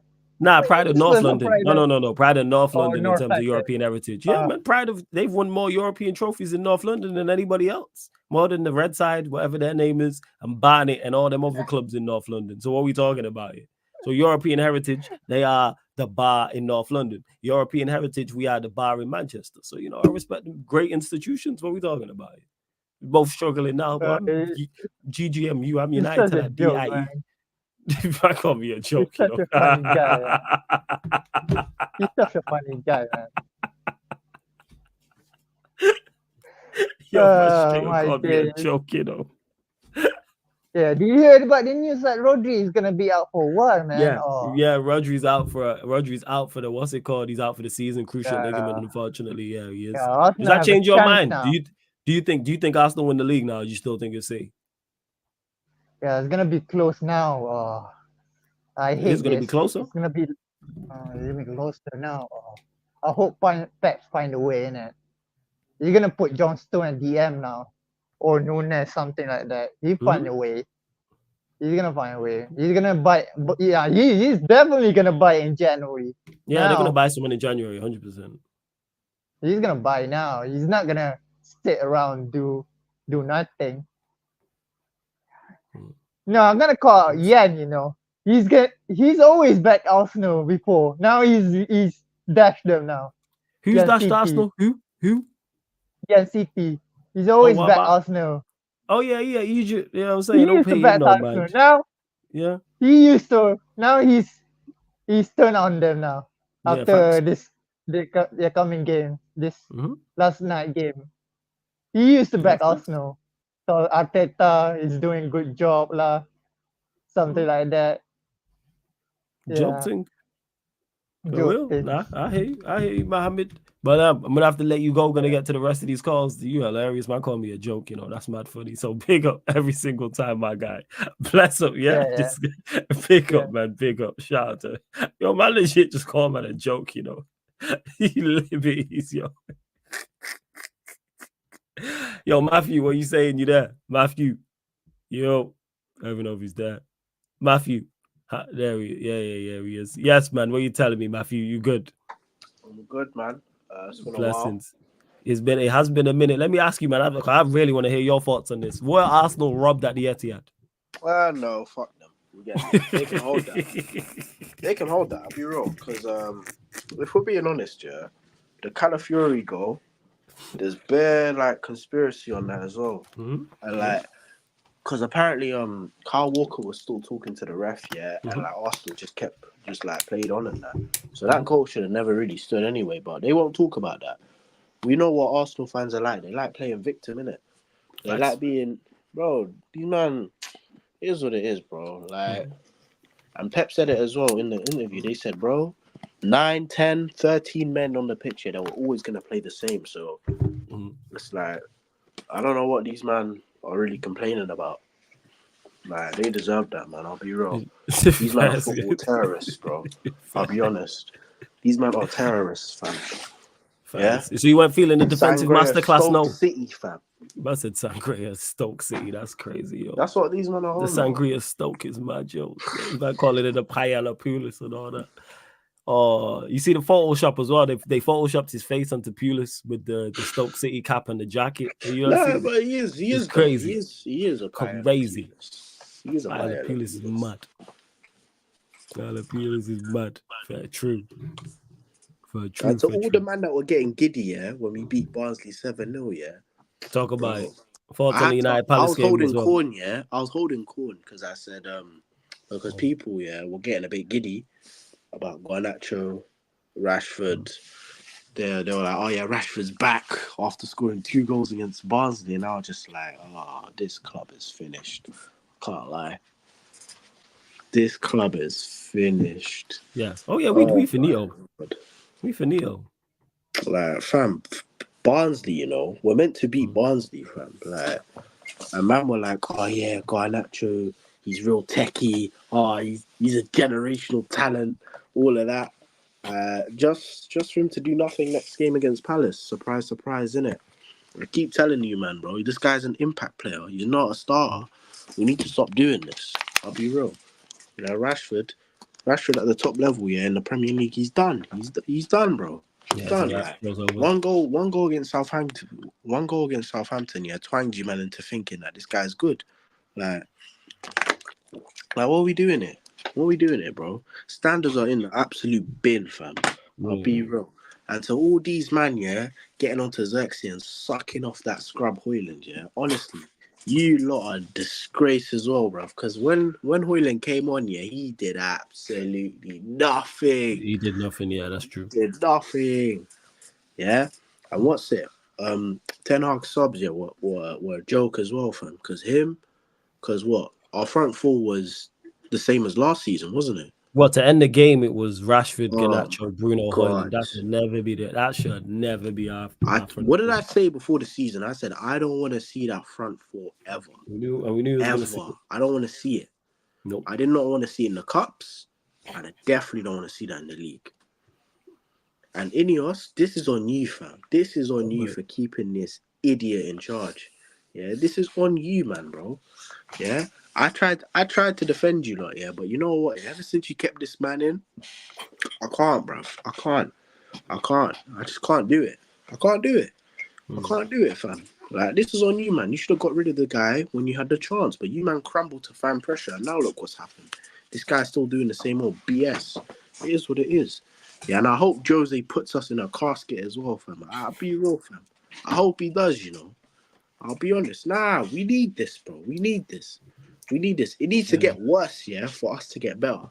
You know what I mean? People need to realize. You know what's crazy is, Matthew, I don't trust them lot to sack him if it does to go bad. No, but I think they will sack him. I think you reckon they will. So you reckon if we go on a bad run, let's say they sack him. But if they sack him, let's say they sack him November, December, you can still salvage the season. Nah, November you can salvage the season. Like, depending where we are in December, you can still salvage the season. It's the season, yeah. Because remember, Europa League, the last game's like January. Like Europa League is you can still get through. Go on. They've got a track record of sacking managers, so I do think, yeah, if you don't get his shit together, then he'll definitely get sacked. But it's who they bring in. It's like, you get me? Like, bro, I'm hearing Tuchel links, yeah, and I'm not a fan of Tuchel, bro. Yeah, I'm not with the Tuchel thing. Yeah, nah, fam, I'm not with the Tommy Tukes thing, bro. De Zerbi was the guy, man. De Zerbi was the guy. Yeah, he was the guy, bro. I'm telling you.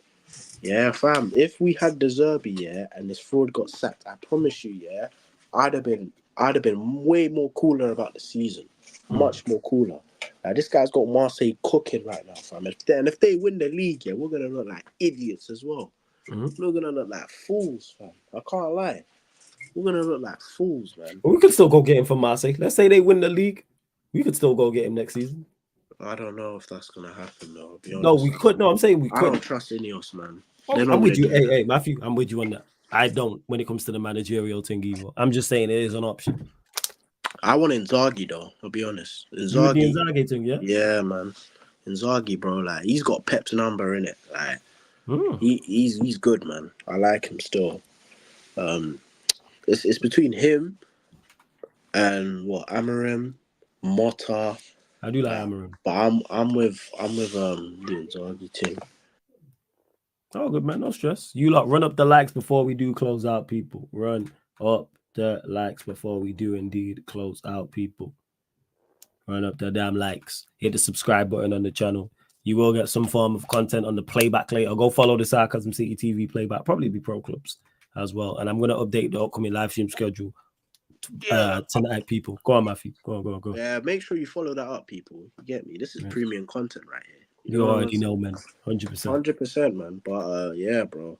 Can't lie. Who do we other than the Europa League game, we should beat Twente, but wouldn't be surprised if we don't. In the league, I don't know who we have. Villa and Spurs. Oh, God. So let me get your prediction for the next two. So we played 20 at home, opening up the Europa League campaign. Scoreline prediction for that. Spurs at home. I'm just gonna go 1-1. I can't lie. I'm just gonna go 1-1, and Villa away as well. No, Villa Spurs. away. Oh yeah, you can go. So yeah, 20 at home. What did you say? 1-1. Yeah, I just said 1-1. 1-1, and then Spurs at home. Wait, Twente? Nah, 2-0. We should beat them. Yeah, 2-0. 20 at home. FC 20. All right. Spurs is 1-1, bro. I can see a draw in that. Looking like a draw still. Yeah, I can see that. Draw. Because Spurs' attackers are dead, man. They're so dead, I'll be real. It's like a mirror match, man. Yeah, slightly low. Like Brennan Johnson's versus Garnacho, like, nah, bro. That's like piss versus shit. You get me? Hey, like, Werner and Garnacho versus Werner and Garnacho, Rashford and Johnson. Oh, Jesus Christ. Man. That's anti-football, bro. That's just athletes versus athletes. That's just that's a marathon versus a sprint. Like, it's peak. That is legit a marathon versus a sprint. You smart. It's peak, man. It stinks. I can't lie.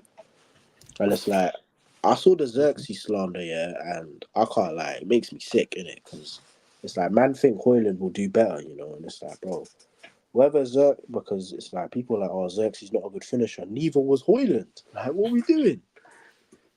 That's my only complaint with Xerxes. Not so much in the Palace guy game. went 16 games without a goal. A man are complaining about Xerxes finishing. These fans are weird. Like, honestly, I think it's a complexion thing. You get me? Like, these man, yeah, rate certain man, yeah, because you get me, bro. Like, their face fits, innit? It is what it is at the end of the day. Face fits. Nah, can't lie, bro. It's just it's one of them ones, man. It's just. How's the loan at Juventus been so far? It's been good, you know. Like, the football's been decent.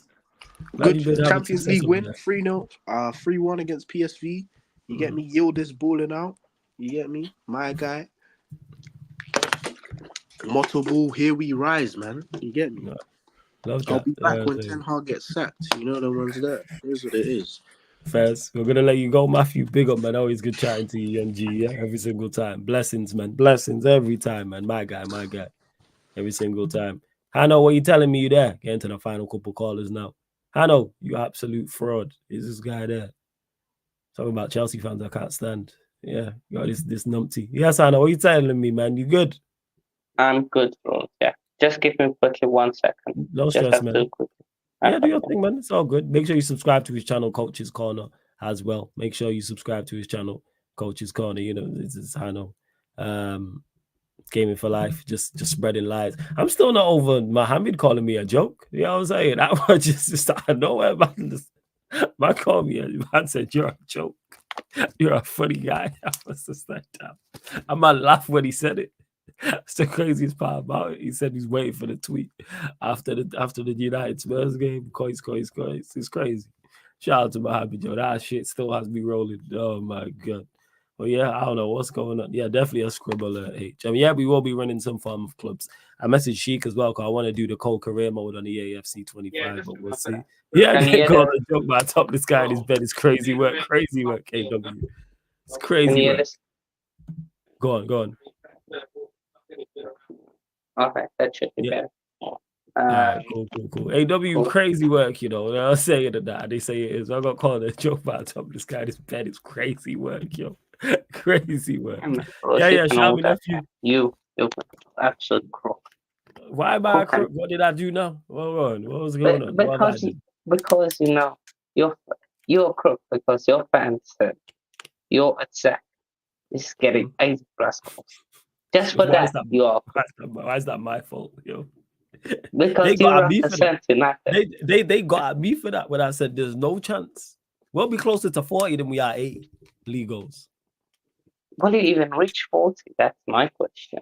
Hey, the law of averages, the way we're going, not currently. We're currently a goal a game. So we're on course for 38. A goal a game. Let's see. But enough of my mob. Your mob. Comfortable win at West Ham. Thoughts on that? Of course. I don't expect anything else. This guy. Oh, now it's expectations, yeah? All right. All right. Now, honestly,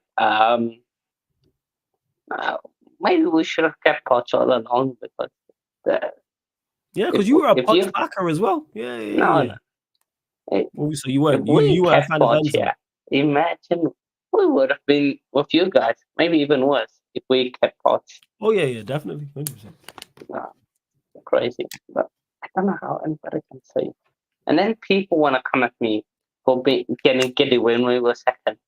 Come on, I have to be happy. We've been rubbish for the past 2 years. Facts. Come on now. Longer than that. When was the last time you don't won a trophy? 3 years ago. Yeah, 3 years ago. Okay, go on. Going on 4. Right, it's soon to be 2025. Hey, go on as you were. So, but we have to do better. We have to do. I think we have to do better defensively still, because I still think against a better opposition, we might lose out. Like that Samovic penalty that goes against us. Total different game. 2-1 straight before time. Different game. So I don't think we have to sort out something defensively, but attack is so good. No, that's good, man. Thank you for St. George. I just want to say thank you. 2 assists, 2 games. You're not very welcome. You know what I'm saying? That's what I'm saying. Yeah, not very welcome. We're cooking. You finishing top 4 now? Or still 5th? Still 5th. I don't know how we deal with the Conference League. That's the thing. You should walk the Conference League, surely. Yeah, but the amount of games, though, that's a problem. Surely you walk the Conference. You can play your second string in that. Me and you should be able to pitch up in that lineup and you not win the Conference League. They can play me and you in the pivot, and they should win that. And me and you is a terrible pivot, and you still should be able to win that. What are we doing here? Man, I'm playing Servet and B36. What are we doing, man? It's not like it's Europa League where there's actually teams of a certain standard. I'm sorry. You lot should be able to pitch up and play Europa League and Conference League. And we should be able to. I'm not hearing no. This guy trying to make it. This is why you're a crook. How you trying to make it? I don't know how the Conference League is gonna go. Like it's some Europa League. I'd hear with Champions League. Yeah, I'm not Conference League. Who the thing is, we've got bums like Enzo Fernandez. We've got bums like him. Nah, but he's not a bum in the Conference League. In the Conference League, he's a stellar player. You know what I'm saying? What we doing? Is it? Yes, in the Conference League. Yes. What team does he not start for in the Conference League? What midfielders do you even know in the Conference League? Can you name 10 midfielders of the other teams? No. Oh, exactly. Tell me who a starter's double pivot is. Baka Topola. Istanbul Besiktas. We'll talk less about him. Rapid Vienna, Omonia, Cercle Bruges. Yeah, I didn't even know there was a the Cercle thing Bruges. is, The only Bruges I know was Enzo's weak, man. Enzo's a bomb. He's what are weak. we doing? Mold, Noah. Telling me you lot can't beat Noah or Apoel or Shamrock Rovers. Now we can get up. You out see of this the guy? group. Why I call him a crook? He literally said to the straight face, "Oh, I don't know about fourth because of the Conference League." What? Fixtures, man. Fixtures. The fixtures of against. All right, let's pull up your Conference League fixtures that are so tough. We're gonna go there. All right, let's go. No. Let me actually pull up there. The I'm gonna thing pull is, up the your fixtures fixtures. are. I'm a It's about the amount, not the difficulty. The difficulty going away to freaking Istanbul, and then so on the difficult. Sunday we have to go away to Liverpool. All right, so that's the Conference difficult League. one. Oh, so getting at home, so tough. You know what I'm saying? Match day 1. Panathinaikos away. Oh, so tough going to Panathinaikos. Yeah. Oh, we playing Noah. They don't even have a badge. How tough is that? Oh, Lord of mercy. Heidenheim. You know what I'm saying? Heidenheim. Where are these German professional team? I've never heard of these. They are 9th. They're currently mid-table in the Bundesliga. Heidenheim. Let's go back to this. Yeah, this is why I call this man a crook. Man really tried to say Heidenheim and Astana are problems. Who else? Where's the rest of the Conference League games? Is that it? Oh, yeah, it's only Noah. 6. It's 6. Oh, Shamrock Noah. Rovers. And look, you have to travel to Everton after Shamrock Rovers. Oh, so tough. I have to travel Yeah, home to Brentford before. You know, Everton is actually a good team. Yeah, Everton. You know how many games Everton have won this? You know how many games Everton have won this season? 0. Yeah, all right, okay. Just to clarify. But hey, Astana, tough man. Astana at home. Heidenheim away. Hey. Forget Bayern Munich. Fair enough. I will tell. This guy really tried it, you know. But I don't know how the Conference League is gonna go. These men are playing Noah. Where are they even from? Switzerland. Where are they? So you don't even know. What are you doing out here? Well, let me actually click this. No, they don't even have a badge on Google. You know where they're from? Armenia. Yeah. You see, going away to Armenia and then you know what's crazy? They're even top of the Armenian league. They're 6th. Yeah. Well, they won the league last season, so they have to. Oh yeah, they won the league. Yeah. Because winning the Armenian league is so tough. Yeah. For real, man. Will you win it though? Nacho and Russian. I don't know. Yeah, just this guy is mad. Okay, but I will down that part. Yeah. You hold down on that. Let's get your predictions. You do have the tough game with Barrow coming up in the Carabao Cup. Tough game, man. I'm saying you have to play your best 11, man. Scoreline prediction. Do you reckon you scrape past them 1-0? Maybe get past them on penalties? I think it will be high scoring. What for Barrow? You know what I'm saying? They got that scintillating attack that's blazing through League 2 right now. No. Yeah. See these Chelsea lot. You know what I'm saying? Different breed people. 3-4-1. 3-4-1. 3-4-1. So you're giving Barrow a consolation goal. And then you play Brighton at home. So like prediction for that. That is a good game. Oh, you're gonna slap Brighton. So wait. So you're gonna slap Brighton. So Barrow and Noah, they're the tough teams in Heidenheim, but you're gonna run through Brighton. This is what you're telling me. No. Heidenheim and Noah and Genk and Astana is where, and Shamrock Rovers is where Hano draws the line. But hey, Brighton, no, we can breeze through these, man. But the team 6 in the Armenian league is the problem. Yeah, because we have to go all the way to Armenia and then come back and play in the Premier League. That's cool. Well, who knows if there will even be flights available to come back to England. Who knows if there's flights in it? Like, because you're going to take your... Wait, ain't Palmer... Who is it? Palmer, Lavia, and someone else even in your Conference League squad? Yeah. So at least you got them well rested. You got them rested. That's good. True. You got them rested, man. Yeah. But no, Brighton will slap them. No coach for them in the dugout. A comfy 2-0. 2-3-0. All right. Subscribe to this Crux channel, Coach's Corner. I'm going to get to the last couple of calls, people. I know, always good chatting over with you, my guy. Also, shout out to our Arteta, man. Prime Stoke ball. We love it. I love it. And please cook Victor on Pep. I want to know how Pep didn't score more goals. He's supposed to be this great attacking coach. I think they score more against a 10 men. I think they coach a better game. Pep. Oh yeah, Pep didn't. Pep was woeful. Yeah, we need to suffer Pep, man. He can't be the greatest. Hey, I'm with you on that, Sir Alex. I'm with you. Blessings, Hannah, every single time. We unite Sir Alex all the way. We agree on saying big up to Hannah, man, every single time. You see how you tried that though? Man tried to hit me with Conference League, you know. Oh, I don't know how we're gonna do in it. Europa League, I hit because you playing legit teams in Europa League. There's teams of a certain quality. You have like been at Champions League level or Europa League level. You can look at it, you go, yeah, they can cause you. You ain't really trying to run like a Porto away, for example. Even there, like a Fenerbahce away. You're not playing Porto away. I can understand someone saying, yeah, they're tough games.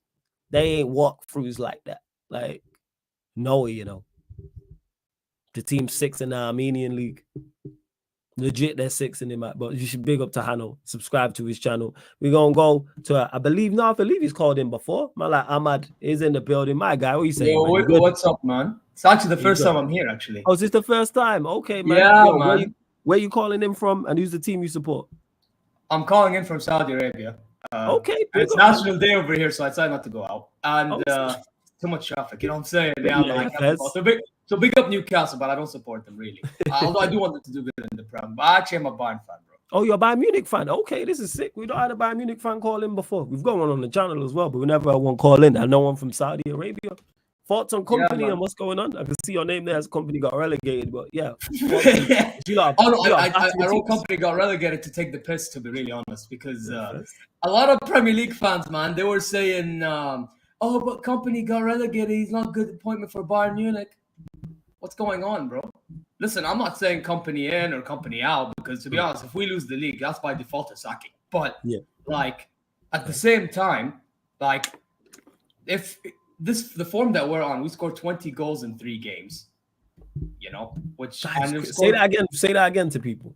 20 goals in 3 games. As a United fan, I don't even know if we're scoring 20 goals in our next 20 games, but we move as you were. Go on. Yeah, I know, which is why I'm annoyed that Mizraoui and Delic got sold to you guys. I'll be honest. We could be doing with them right now. Yeah, man. Okay. Bro, the only reason why Delic and Mizraoui left, I mean, Mizraoui is more than just football reason. I'm not going to get into it for your sake. I heard about it from politics. Yeah, we'll just say I'm not going to speak on it, though, out of respect to you, you know what I mean? But Delic is more so, he was earning 15 million a year, and he got injured a lot of last season. So they were looking at, they want to cover up the wage books. So they're like, okay, we're going to try to sell Delic, try to make up from the sales, and then go get Jonathan Tah. But the problem with they didn't get Jonathan Tah because they were stingy with it. You know what I mean? Because I believe last year there was a release clause of 18 million for Tah, but then obviously Tah doing what he did at Leverkusen like, yeah, you either pay that much or kiss goodbye. You know what I mean? No Tah. But now Tah is going to be on a free, so it's one of them ones where we probably will get him on a free because he wants to join us anyway, and he said he's going to leave Leverkusen after this season. So it's one of them ones, but I would have rather got him now, because looking at our back line, we got Dumb, and Dumber. Kim and Jai, I mean, I call him Kim and Jackass, to be honest. Listen, he's not bad, but he's been looking like a jackass lately, you know what I'm saying? Kim and Jackass. Eric Diarrhea and Upper McClown. I mean, to be fair, your guy Steve has been on Bayern View, which I do with Liam. He's been calling... He calls them out a lot over here. He calls out Bayern Munich. Yeah. So, listen, man, I'm not going to lie, bro. If there's anything I need to be worrying about, despite scoring this many goals, is at my back line. And we play Leverkusen next. And then, I mean, if you want, we can try to soften up Aston Villa for you, because we play them before you play them. Please do. But, you know, the problem is we play at Villa Park, and I'm not that confident playing in Villa Park, because it's their first Champions League game back. You know what I'm saying? Yeah, man, they're going to be rocking it. And then they have one thing over us, is their only Champions League win, I believe, is against us in the final. Fantastic. They hadn't even gloated about it after the draw. I had no idea. I didn't even know that stuff. Yeah, man, they're shameless about it, man. I'm telling you. But this is why I'm not that confident, bro. If we it's one of them games we should be winning. But if we got a draw, I'll take it, man. I'm not even gonna. I think they've been, even though they've got good results, their form hasn't been too great. And clearly, I've not watched you lot, but just the score lines, you lot have been battering 7s and 9s. You lot have clearly been on smoke with the attack. Elise there, Kane. as well. Who's been playing from the? Is it been Musiala? Who's been playing from the left? Musiala, Olise, Gnabry, Kane. That's been our main attack so far. That's been the main attack. And then who's in the midfield? Who's been in the midfield? I mean, I would rather be Palhinha. Sorry, I'd rather Palhinha play. However, it's been Pavlovic, Kimmich, really. Okay, and is that also Kimmich has not been playing right back? He's actually been playing in central midfield for you lot this season. Yeah, but in the Champions League game, he played right back because we have what's his name, Sacha Boey injured. Boey's the last game we had Limer play because obviously rotation and all that stuff. But I think from now on, it looks like it's gonna be if our right backs, which is Stanisic and what's his name, Boey, still injured. It looks like Kimmich will go down to right back, Pavlovic, and either Guerrero, who's been he did good in that 9-2 game, or Pavlovic and Palhinha. Looks like we can. I'm just concerned with the center backs, man, and then. Also, Neuer is on precaution watch right now because of that jump that he made in that game. He fell on his back, hurting himself. So now after allowing sponge hands. Who's your backup keeper? Who is your backup goalkeeper? Oh, Reich, bro. It's sponge hands, SpongeBob SquarePants and goal, man. Bro, I'm telling you, bro. It's peak. It's peak, bro. We went from best goalkeeper in the world or greatest of all time to bloody sponge hands, man. Yeah, anyone's gonna be a dropper from now, but I hear you. That's fair. Obviously, I've not watched you lot this season, so I'm only can take what you're saying. I can only take your word for it in regards to it. But I probably watch you lot versus Villa. I mean, you could take Steve's word too. He watched. Nah, Steve too. Yeah. I pay attention to what Steve is saying, and Jez because Jez is a Dortmund fan, so obviously he'd be watching Munich as well. Jez is a Dortmund fan. I'm disappointed now, man. Jez is Dortmund and Spurs. Yeah. But born in Stuttgart, make that make sense. You know what I'm saying? But here we are. Shout out to Stuttgart. He could be supporting Stuttgart right now. He should be starting. I know. You should be starting to joke, man. You know what he's like. Yeah. Bro, Dortmund got cooked. Yeah, Dortmund cooks, Spurs cooks. He can hold that. And by the way, speaking of Bundesliga side, hey, listen, don't disrespect Heidenheim, man. Are they a good side? Bro, they're not bad, but they have Paul Vanner, our loanee, and he's been doing good for them. So, okay, hey, Hando, if you're watching still, watch out. What level would you say they are? What's a side in the Premier League that is level to them in terms of quality? I would say from 7th to 10th position. Okay, all right, first. You can even edge they could actually sneak Europa League, even. Okay, first. You know what? I take it back. I know about Heidenheim, but I'm not taking it back about Noah or Shamrock Rovers or that team in the Armenian League. No. But I'll take it back. I didn't know. I'll take it back about Heidenheim. Yeah. If I'm not saying Heidenheim, I'll have decent, tough game. Don't worry. I hope so anyway, because I need that Bayern boy cooking him, man. I'm sick and tired of him gloating about Allianz Arena, man. Yeah, I hear you. But yeah, you lot got goals galore. Like you said, Leverkusen, before I let you go, Ahmed. Scoreline prediction for that game. You played them on Saturday. It's going to be tight, man. And it's at home. So I do expect us to win. However, I do think we're going to struggle compared to these other games that we've been destroying other teams, obviously. Because obviously, Leverkusen, they just snuck a 4-3 win yesterday to Wolfsburg, So their attack must be doing good. It's just their defense is a bit leaky, obviously. So I'm going to say 3-2 win to us, man. 3-2 win. Okay. Yeah, 3-2. I'm not going crazy. And I know you said you worked with Steven. I see Omar saying this is my guy's here. So big up to you, man. Great call, man. For real. Make sure you call back in because always good to hear from different people as well, especially fans outside of the Premier League as well. Just to get their take on their team. Socials too, bro. So anyone can check me as well, man. Yeah, man. Yo, let them know what you got coming up and where they can find you. Man. I got a chance. I mean, it's more football related than Bayern related. But I mean, I support Bayern in Europe, and in Saudi I support Al Hilal. So. And Al Hilal doing good, So okay, who's on their team? Who's on their team? The team Neymar's in. Neymar, Malcolm. It's the Neymar team. Okay. Neves and jeez, Koulibaly and them. Cancelo joining as well. Been cooking since he joined. You got better attacking options than United. Fuck. Jesus. I said Neymar, Cancelo, Ruben Neves. The problem is we have a foreigner rule in Saudi. It's not like in Europe. We have this rule of foreigners. So basically, you're in the league. You're only allowed to have 8 foreigners in your squad. Okay. Yeah, and then in Champions League games, you're only allowed to have 10. So right now, Neymar's not even a part of the squad. We have Lodi too. I'm trying to get rid of Lodi, to be honest. If you want Lodi, you can have him, bro. I'm here. You have left pocket. We do have left back issues, but the way you're trying to give him away now, I'm good. I don't have to even watch him play. I'll trust it.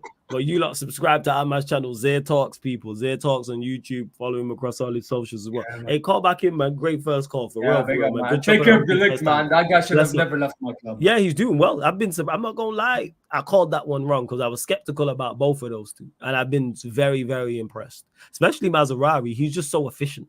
Yeah, he's efficient going forward, but he's not like technical or anything crazy. Yeah, he just does everything just to a good standard.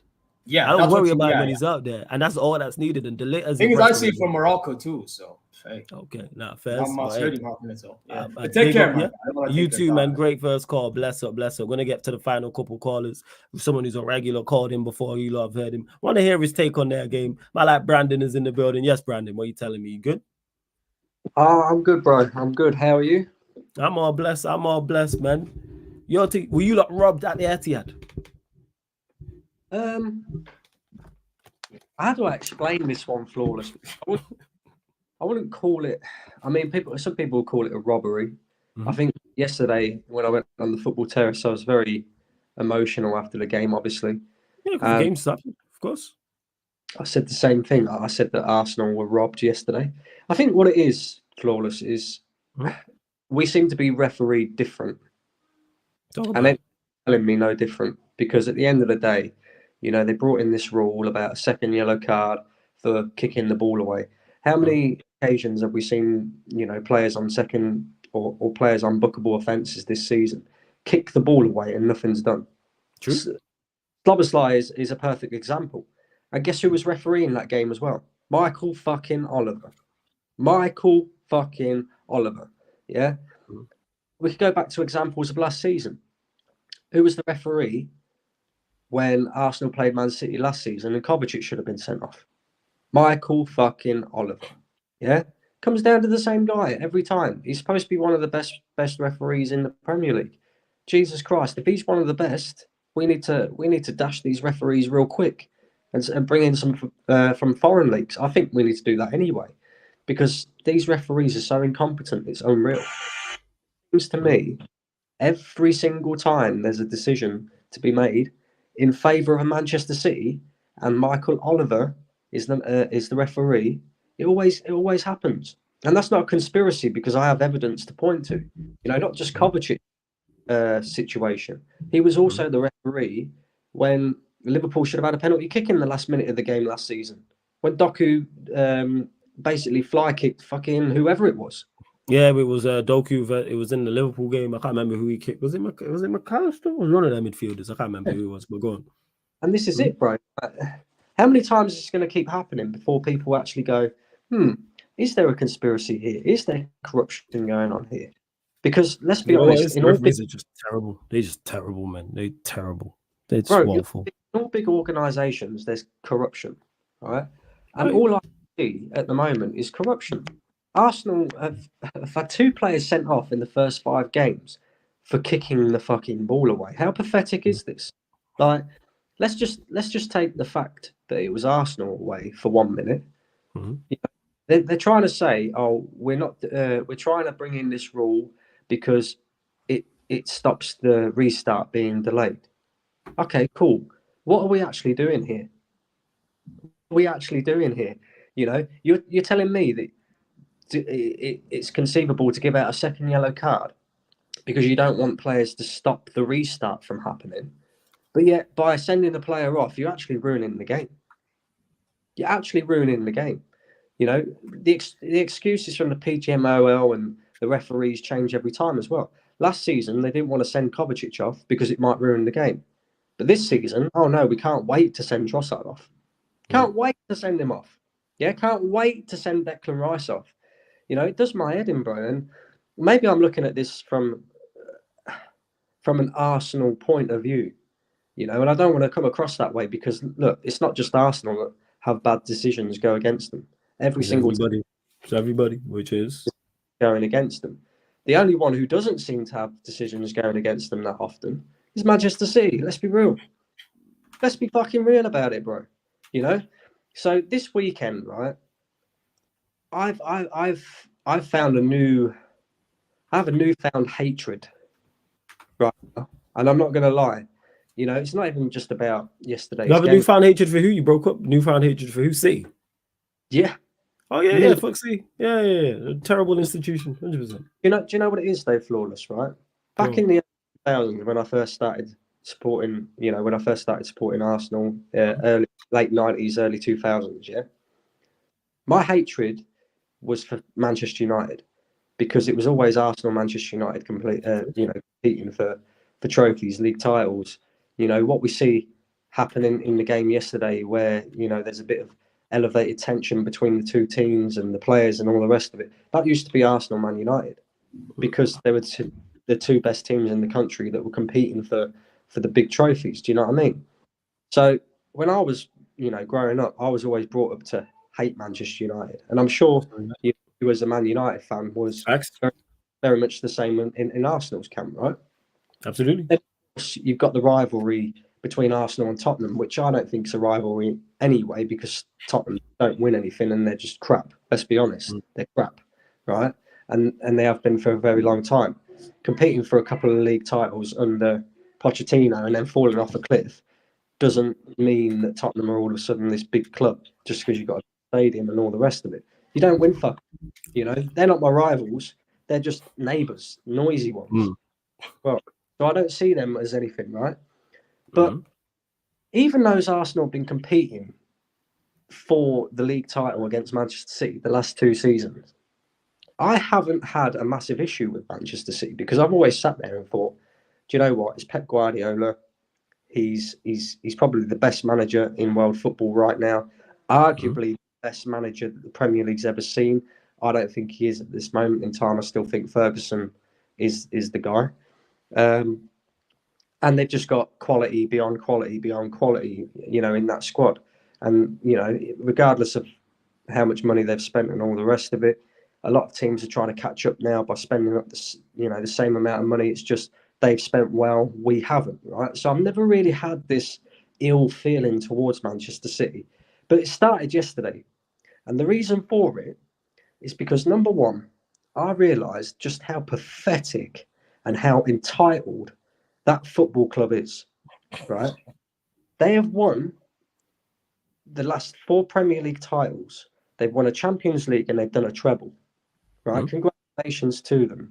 They've been the best team in the league, arguably in the world, other than Real Madrid, for the last 4 years.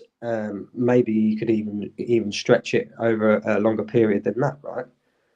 But the arrogance yesterday, not just from Manchester City fans as well, the players. Did you see what Bernardo Silva had to say after that game? I did see what he said. Yeah, I did see what Bernardo Silva was saying. Yeah. Entitled motherfucker. Yeah. He didn't like the fact, and City didn't like the fact, that Arsenal set up in that second half to defend. Yeah.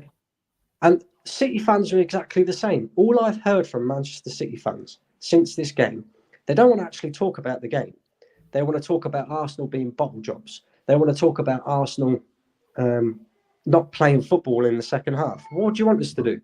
What do you want us to do? We're 10 men at the EITIHAD, at your ground, against you, who are arguably the best team in the world, in the country, definitely. What? Want us to open up and concede 5 goals? Yep. That's fucking stupid. That's what they want to do. Yeah, that's tough. Yeah, you're right.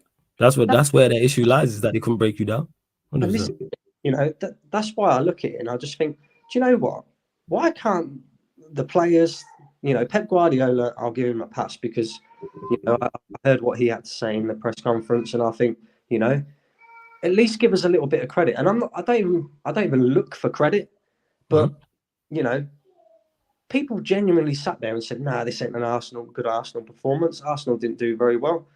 They just sat 10 men behind the ball. They're pussies." I'm just like, what are you talking about? What are you talking about? All of last season, yeah? All of last season, we got criticism from Man City fans and rival fans, other fans, right? Saying that we went to the EITIHAD last season for a draw. And I completely agree.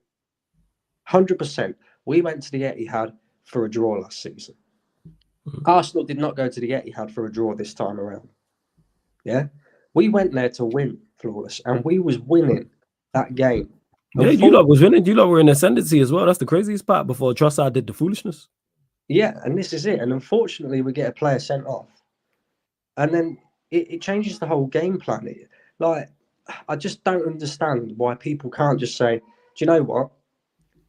I didn't hear a single Man City fan say yesterday that Pep got it wrong. Which he did. After Arsenal go down to 10 men, we should be winning that game. Instead, they're all sitting there celebrating a draw. Something that we was criticised for last season. So what is it? Is it that your mentality's bad because you celebrated a draw like you tried to tell us last season, or is it just? I don't get it, Flawless. I really don't.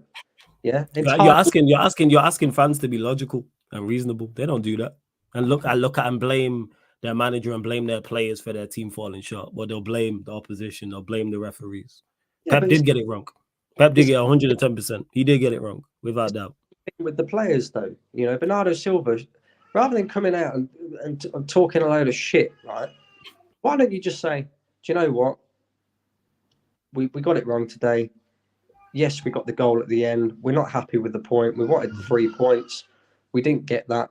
Well done to Arsenal for the way that they defended and the way that we, and the dark arts and that.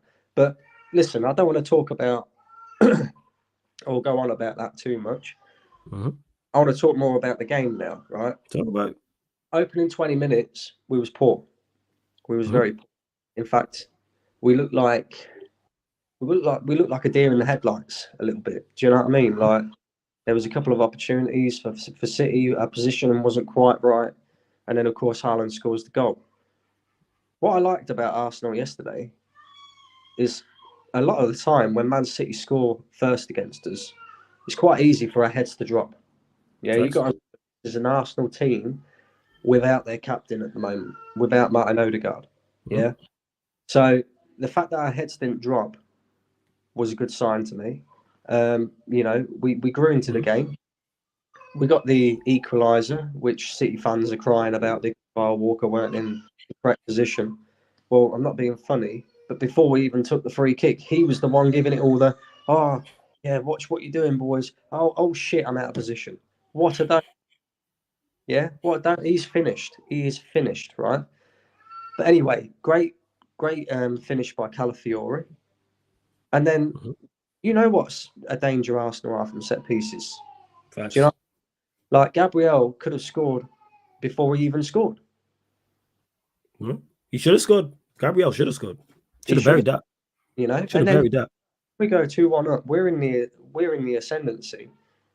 And then, of course, Trossard does his stupidness. Now, the reason why I went, I said about the referees and the corruption and all the rest of it, and it does fucking annoy me, Flawless. I ain't going to lie. It does annoy me. But also in that moment, Trossard was dumb as well. Like, you have to call him out. You have to sit there and say, look, you're on a booking, my friend. Don't do anything that could potentially get you. And you've already seen it. You've already seen that these referees are quite happy to send you off for kicking the ball away. You've already seen that the referee will literally do anything to become the star of the show, because that's what Premier League referees are. Yeah, they want it all to be made about themselves. Yeah. And then all of a sudden, a big game like that gets made about them. Do you know what I mean? So he was dumb in that sense. Then in the second half, obviously, we come out. Ben White, by the way, has a knee injury, and he played. Was he injured? He has a knee injury, and that's why we didn't start him. But obviously, our hand was forced a little bit, so that's why he came on in the second half, and he did very well. And look, yeah, we set up with a back five with 4 players in front. What else are you going to do against Manchester City? What, do you want to get smashed 5-2? No, I agree with you on that. I don't know what people expected you lot to do, for true. And this is it. What people expected you lot to do. There's some Arsenal fans as well that I feel are very disingenuous. They turn around and say, Arteta got it wrong. He should have left somebody up front. Okay, cool. There's maybe a few tweaks that he could have made, to make us have a little bit more of an attacking outlet, to take a bit more pressure off the defence. That's fine. I understand that. But let's not forget, we so nearly won that game. Yeah. We were seconds away from winning that game. So to say that Arteta got it wrong is just bonkers to me, right? And you know my thoughts and feelings on the manager and the football club. You know? So for me to come out and praise this, you know that Arsenal have done well, bro, because I don't tend to praise very often. Do you know what I mean? But our defensive performance, our defensive block was really good. And the one that stood out to me once again, and I think he's been Arsenal's best player all season so far, David Raya. David Raya again. He did play well. He did play well. He did play well. And he's been good for you like this season, 100%. I agree with that. People will make it all about the saves that he makes, right? He made some exceptional saves in the past couple of games. I don't think any saves that he made yesterday were particularly exceptional, but what he did exceptionally well, when you're under the cosh like that, and when you're, defending 45 minutes, left, right, without the ball, right? I've played football at a decent level, Flawless. I'm sure you have as well, right? Yeah, bang average, but I get your point. I understand it's tough when it's 10 men. Right. When you haven't got that ball at your feet and you are defending for that long, your energy drains so much quicker than than it does when you have got that ball. Do you know what I mean? It's hard work, bro. And what you need is your goalkeeper to come out, collect crosses, relieve that pressure, sit on the ball, do whatever it takes to waste a little bit of time. And he did that impeccably yesterday. He was exceptional. He was brilliant. I thought we defended really well. And look, we was very unlucky to come out with just a point, to be fair, because I think we deserved all three. And you don't hear that from me very often, Flawless, bro. That's facts. Yeah, that's facts. Yeah, that is true. That is true. That is true. But let me get your predictions for your next two games. Barrow at home, League Cup. What are we saying? Carabao Cup sayings. Who's at home? Barrow. You playing Barrow at home? They're a League 2 side. Barrow? Yeah, Barrow. Yeah. League 2 side. I thought we was playing Bolton, bro. Oh, yeah, Bolton. I'm thinking of Chelsea. Bolton. That's what it is. My bad. I'm thinking of that. My bad. My apologies. That's on me. Bolton at home. I was thinking of Chelsea. Chelsea are playing Barrow. You're playing Bolton. 2 Bs. That's why. Bolton at home. No, bro. We're not Chelsea over here. We don't struggle with Conference League and all that. Yeah, shout out Hano for that one. Yeah, shout out Hano. My bad. That's on me. That's on me. I was thinking it because I was just talking to him. Yeah, go on. Bolton at home.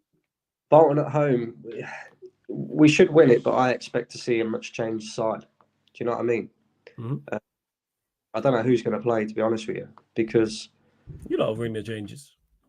Yeah, we've got to ring the changes. There's no doubt about that. But also, I mean, it's a little bit of a weird one, really, because we've also got to take these cups seriously, Flawless. Will Arteta take him seriously? I don't think he will. I think he'll. Well, you'll beat Bolton though, regardless. Yeah, look, we should beat Bolton 100%, no matter who's playing. Are you saying 3-0, 4-0? What are we saying? I think it'll be tighter than that, Flawless. I ain't gonna lie. I think it'll be 2-0, 1-0, 2-0. Yeah, I reckon so. Because when you look at the changes that we're going to make, I think Jesus will definitely come in because he's barely featured. Sterling will definitely play. Ethan Wanyeri will probably play as well. I look across that back line, though. I'm not sure who's going to play. Calafiori came off injured yesterday. Timber came injured yesterday. You can't really continue to play Gabriel and Saliba, especially in games like this against Bolton. Yeah, he'll bring them changes, man. 100% he'll bring them changes. Yeah, but who's available, bro? Because Zinchenko's out injured. Tierney's out injured. Who else have we got? The only one that's available, other than the young kids, is Kivior. Yeah, he'll ring the changes, man. He'll ring the changes. So tight. How tight of a scoreline you saying? I think we'll win it 2-0, but I think it will be 2-0. And then at home to Leicester City. Bro, we should slap them. What were you saying? Scoreline? Before I let you go, scoreline. Go on. Listen, this is Arsenal. I know we're great defensively, but fucking Jamie Vardy always tends to score against us. So what are you saying? 3-1? 3-1 Arsenal? Is it away or is it home? No, it's at your place. It's at Emirates. At home? Oh, no. 4-1 Arsenal. 4-1 Arsenal. There we go. But yo, Brandon, gonna have to let you go, my guy. Get to these final couple callers and then close this out. Always good chopping over with you, man. And we need you back making content on a regular for true. You know what I'm saying? But you lot, make sure you'll see Brandon on the Football Terrace. Catch him on his own channel when he's back as well. But big up Brandon every single time, yeah. Blessings. Every time. Shout out to him. We got Kaneki Jez in the building. What you man telling me, man? You man good? Yeah, I've been good, man. I've been good, man. Outside the Leicester weather. It is. I'll just make this one quick. This show been going on 3.5 hours, man. Bro, I can't lie. I didn't plan to call in. I didn't plan to call in, but then I saw you. What the fuck? Yeah. Neither did I. I took lunch late. That's why I'm calling in. Nah, it's all good, man. No stress. It's a stupid question, but I'll ask you both. Did Arsenal get robbed at the EITIHAD? No. What do you mean? Did you not see? Do you not see the image? Do you not see the image? I see the image first. Man, that's Arsenal badge on a water bottle. You know what I'm saying? With some Nikes. Yeah, man. This is how these man look, man. This is how these mans look. Yeah. Went to the EITIHAD. City did everything to lose the games, and then they bottled it and be like, "Yo, man, we were robbed." You know. Crazy. You robbed. How were you robbed? Pep did everything to lose that game. Hey, yeah. The only thing that did get dropped was the 3 points at the end. To be fair, but hey, I did call it actually because as a fan, bro. Obviously, Flores, can you make I'll be big real quick. Yeah, got you. So it's the Dortmund. Wait 1 second. Sorry. So it says at the beginning, "Oh boy, I'm excited to watch my favorite team," and then obviously that was pretty much. Then the game goes, and then the whole Dortmund bunch is, "I'm going to kill myself." Not actually, because bro, I looked through these. I posted this in the morning because I was making some research. Since Sebastian Hoeneß came in, obviously I had to just call in because just talk about a little bit Dortmund, bro. Yeah, go on. Since Sebastian Hoeneß come in, we haven't won a game against Stuttgart, bro. These are the results.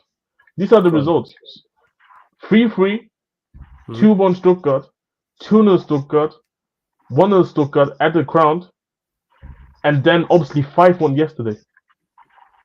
Bro, they've been whooping our ass for the last few seasons, bro. And I'm like, yo, see, and we took the best centre back from last season. We took the top striker from last season and the centre back, and they pulled up and said, "Fuck it, we bully you again." Yo, bro, barely been whooping your ass. No, bro, Flores. Imagine you go to fucking West Ham, you get kudos and fucking kudos and Todibo. Imagine you get these two and you still get whooped by West Ham. You still get whooped. Yeah, you're looking at it funny, like what's going on? Look at it funny, like two of their best players, and we still getting moved to. Yeah. No, I'm saying still get moved to, bro. I can't lie. I lost my head in the morning because I gone through these things and it's like, yo, this is actually disgraceful. Obviously, shout out Stuttgart. This is the place that I was born, ironically. But what annoys me about this dumbass shit is that I can't even be angry at Shahin. By the way, for people that don't know, knowing Shahin, yes, the former footballer, is Dortmund manager. Right? Yes, used to play for Dortmund as well. I remember signing him as football manager. That's how I know. No, he used to be a decent back in the day, man. But the amount of things I can't even blame him. I can't blame him because Lord, this is like Ole.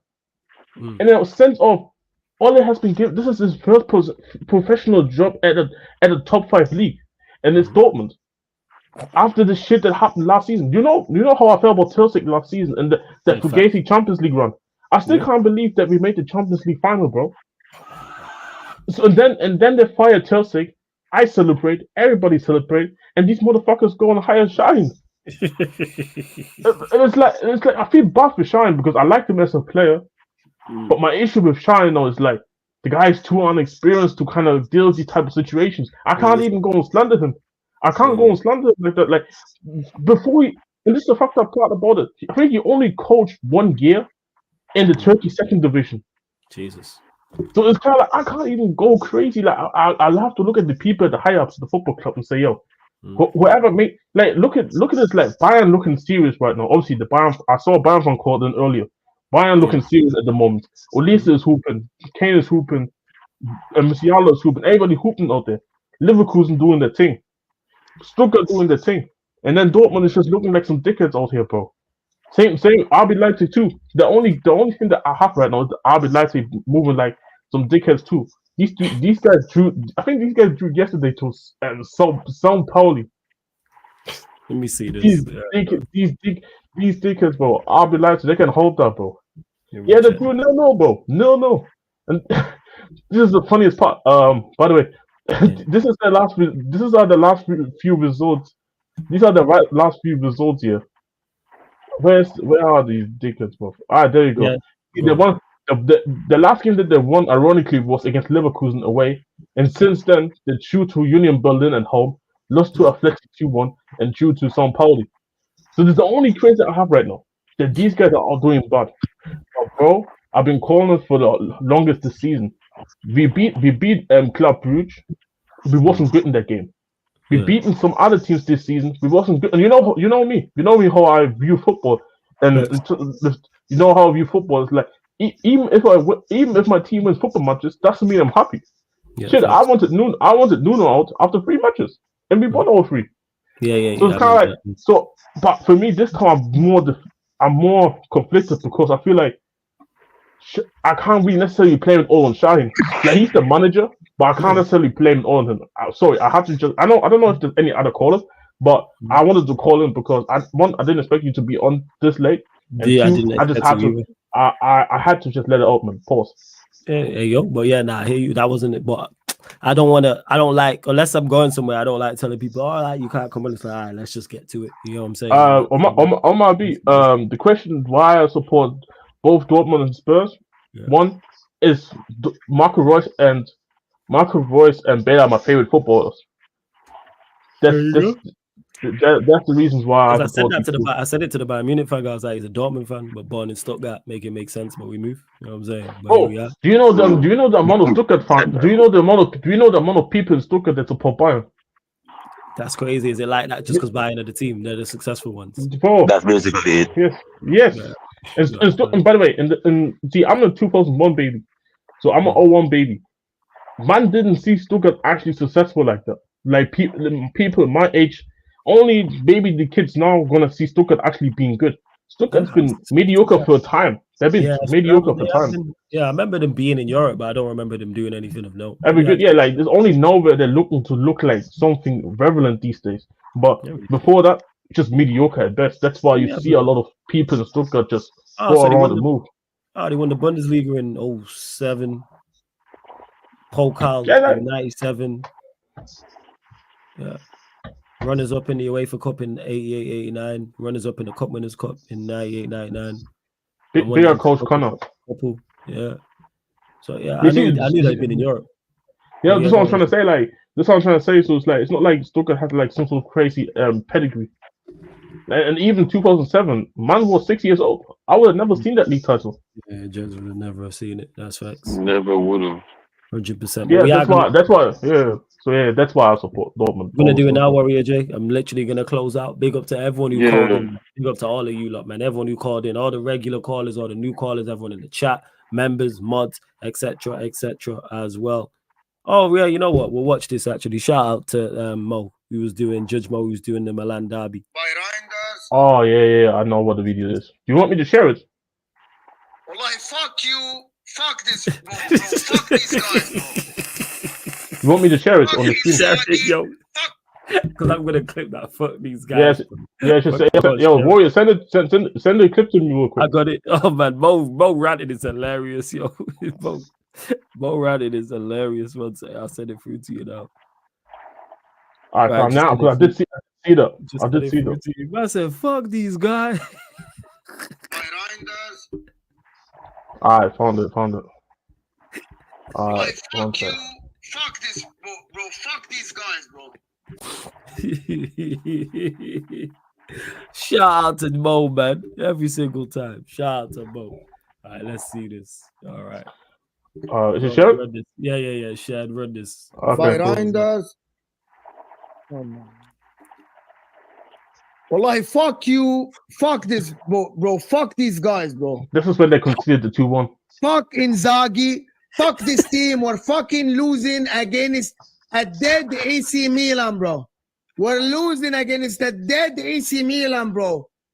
Wallahi al-Azim, the people that back this team, this bitch Inzaghi, bro, thought about Manchester City to get a point.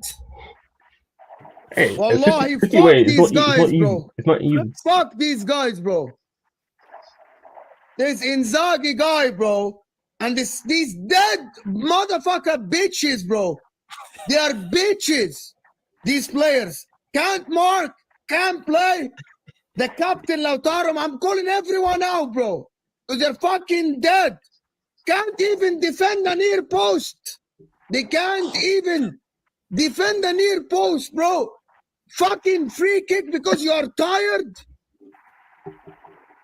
Fuck these bitches, bro. Fuck these guys. Oh. We're losing fucking the league. I told Sharma that we're gonna lose the league. Sharma's another Inter fan, by the way. If you don't know. No one believed me when I said if he keeps going like this, focusing on the Champions League, we're losing the league to these bitches of Napoli and Juventus.